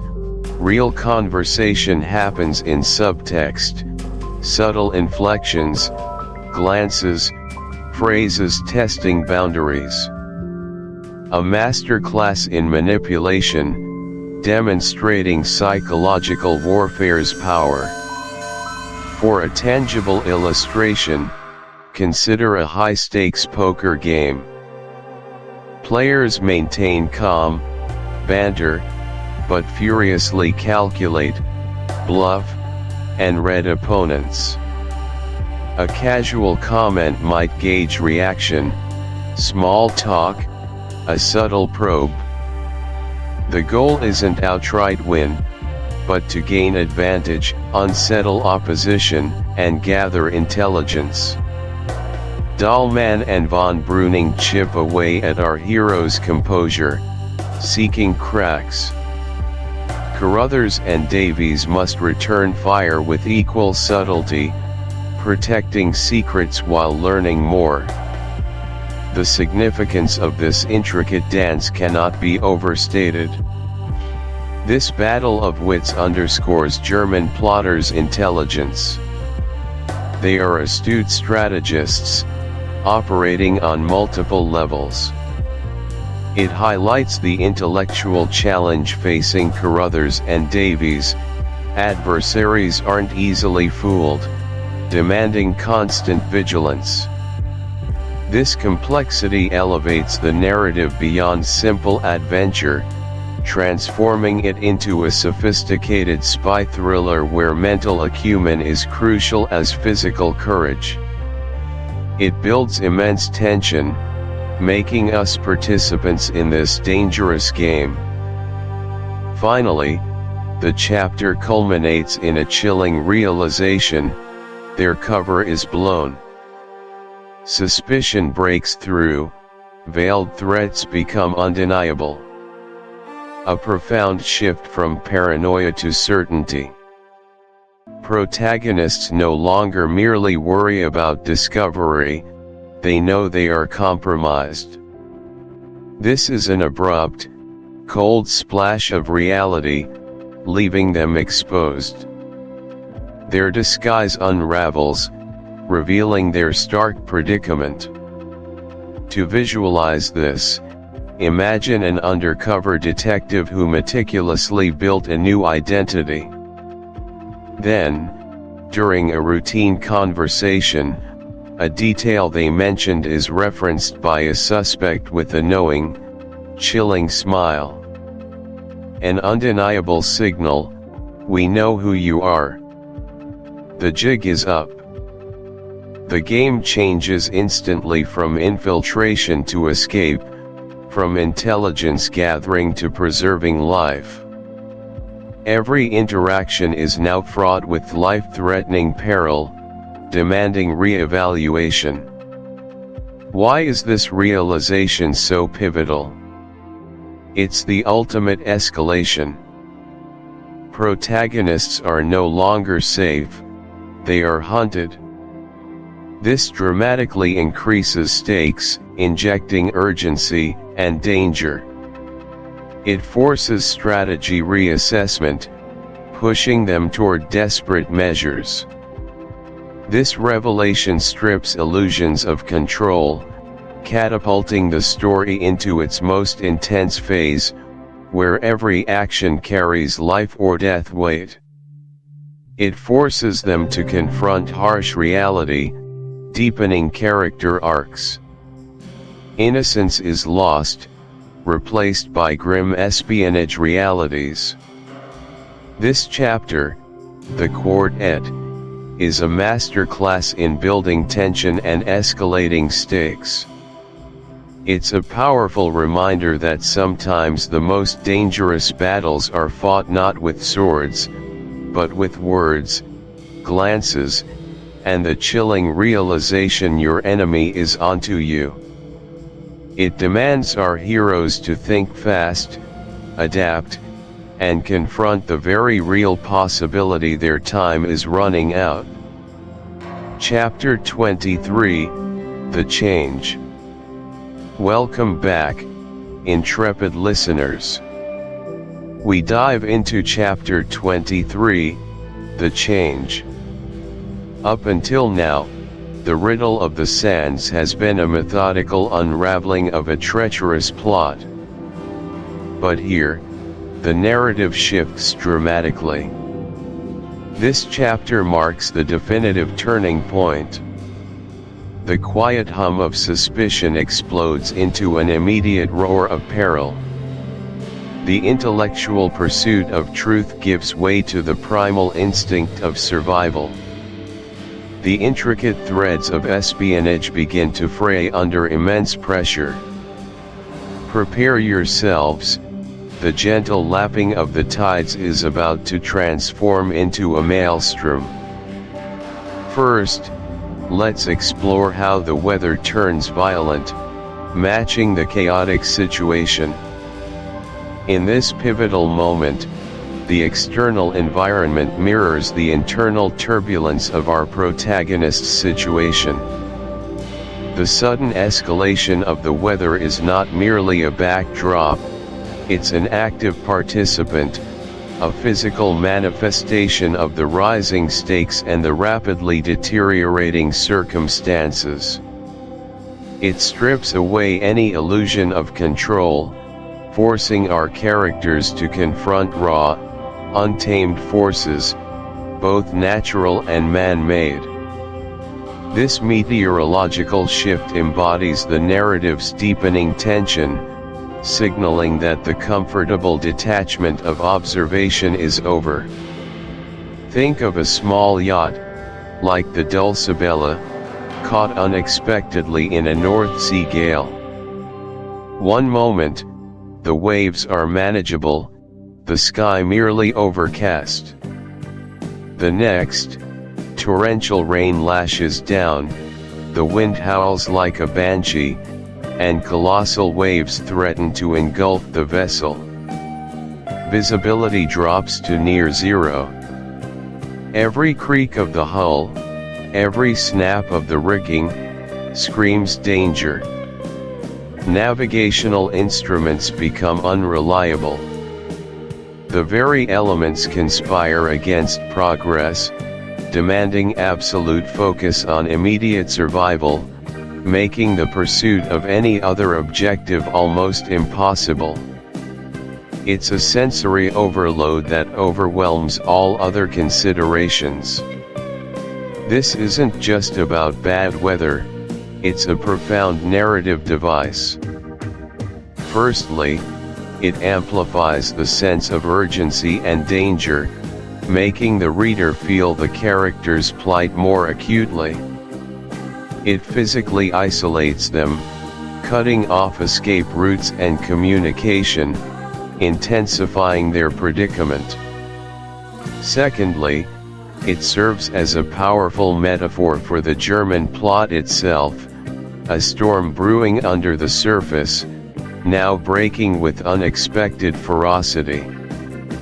The chaotic weather prevents easy analysis, forcing instinct over intellect. It is a natural parallel to the man-made tempest they are trying to avert, pushing them to their physical and mental limits and setting the stage for desperate measures. It fundamentally changes the operational parameters, shifting from a game of chess to a brutal wrestling match against fate. Next, we examine how a sudden change in plans necessitates an immediate escape.